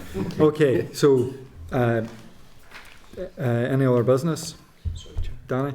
In relation to the Renfrew report earlier on, I'm not sure if we left as an action for that, just with the if the Renfrew report recommendations, the 32 recommendations, if we could do what we've done with the Ray Jones report, if we could have a tracker where the recommendations are tracked and that we have regular updates on that. Absolutely. Go ahead. Different Yep. item, Yep. but I absolutely agree. I wasn't terribly sure from Professor Renfrew whether there was a lot of action on her report, but I have no idea. I don't know the answer to that, so it'd be good to find that out. Mine is an entirely different one. A couple of weeks ago when we were down in Daisy Hill and we had the meeting with the Southern Trust on the cervical smear issue, I raised the issue of the Belfast Trust, despite being given the contract for HPV testing, not being accredited for HPV testing, despite the fact that 2 other trusts in Northern Ireland were, but weren't awarded the contract. Could we write to the Minister? He did say that UCAS, the accreditation service, the UK accreditation service, were visiting with the trust. The 27th of January, it should receive their accreditation, yes, I think it said. Can we ask, are they now accredited to do HPV testing? Fine. Okay, so date, time and place of next meeting, as we've just said, is next Wednesday, and it's a concurrent committee meeting with the Education Committee, and it's in Middletown Parish Community Hall, Armagh. See you all then. Safe. Meeting adjourned. Committee Room 29, Sound.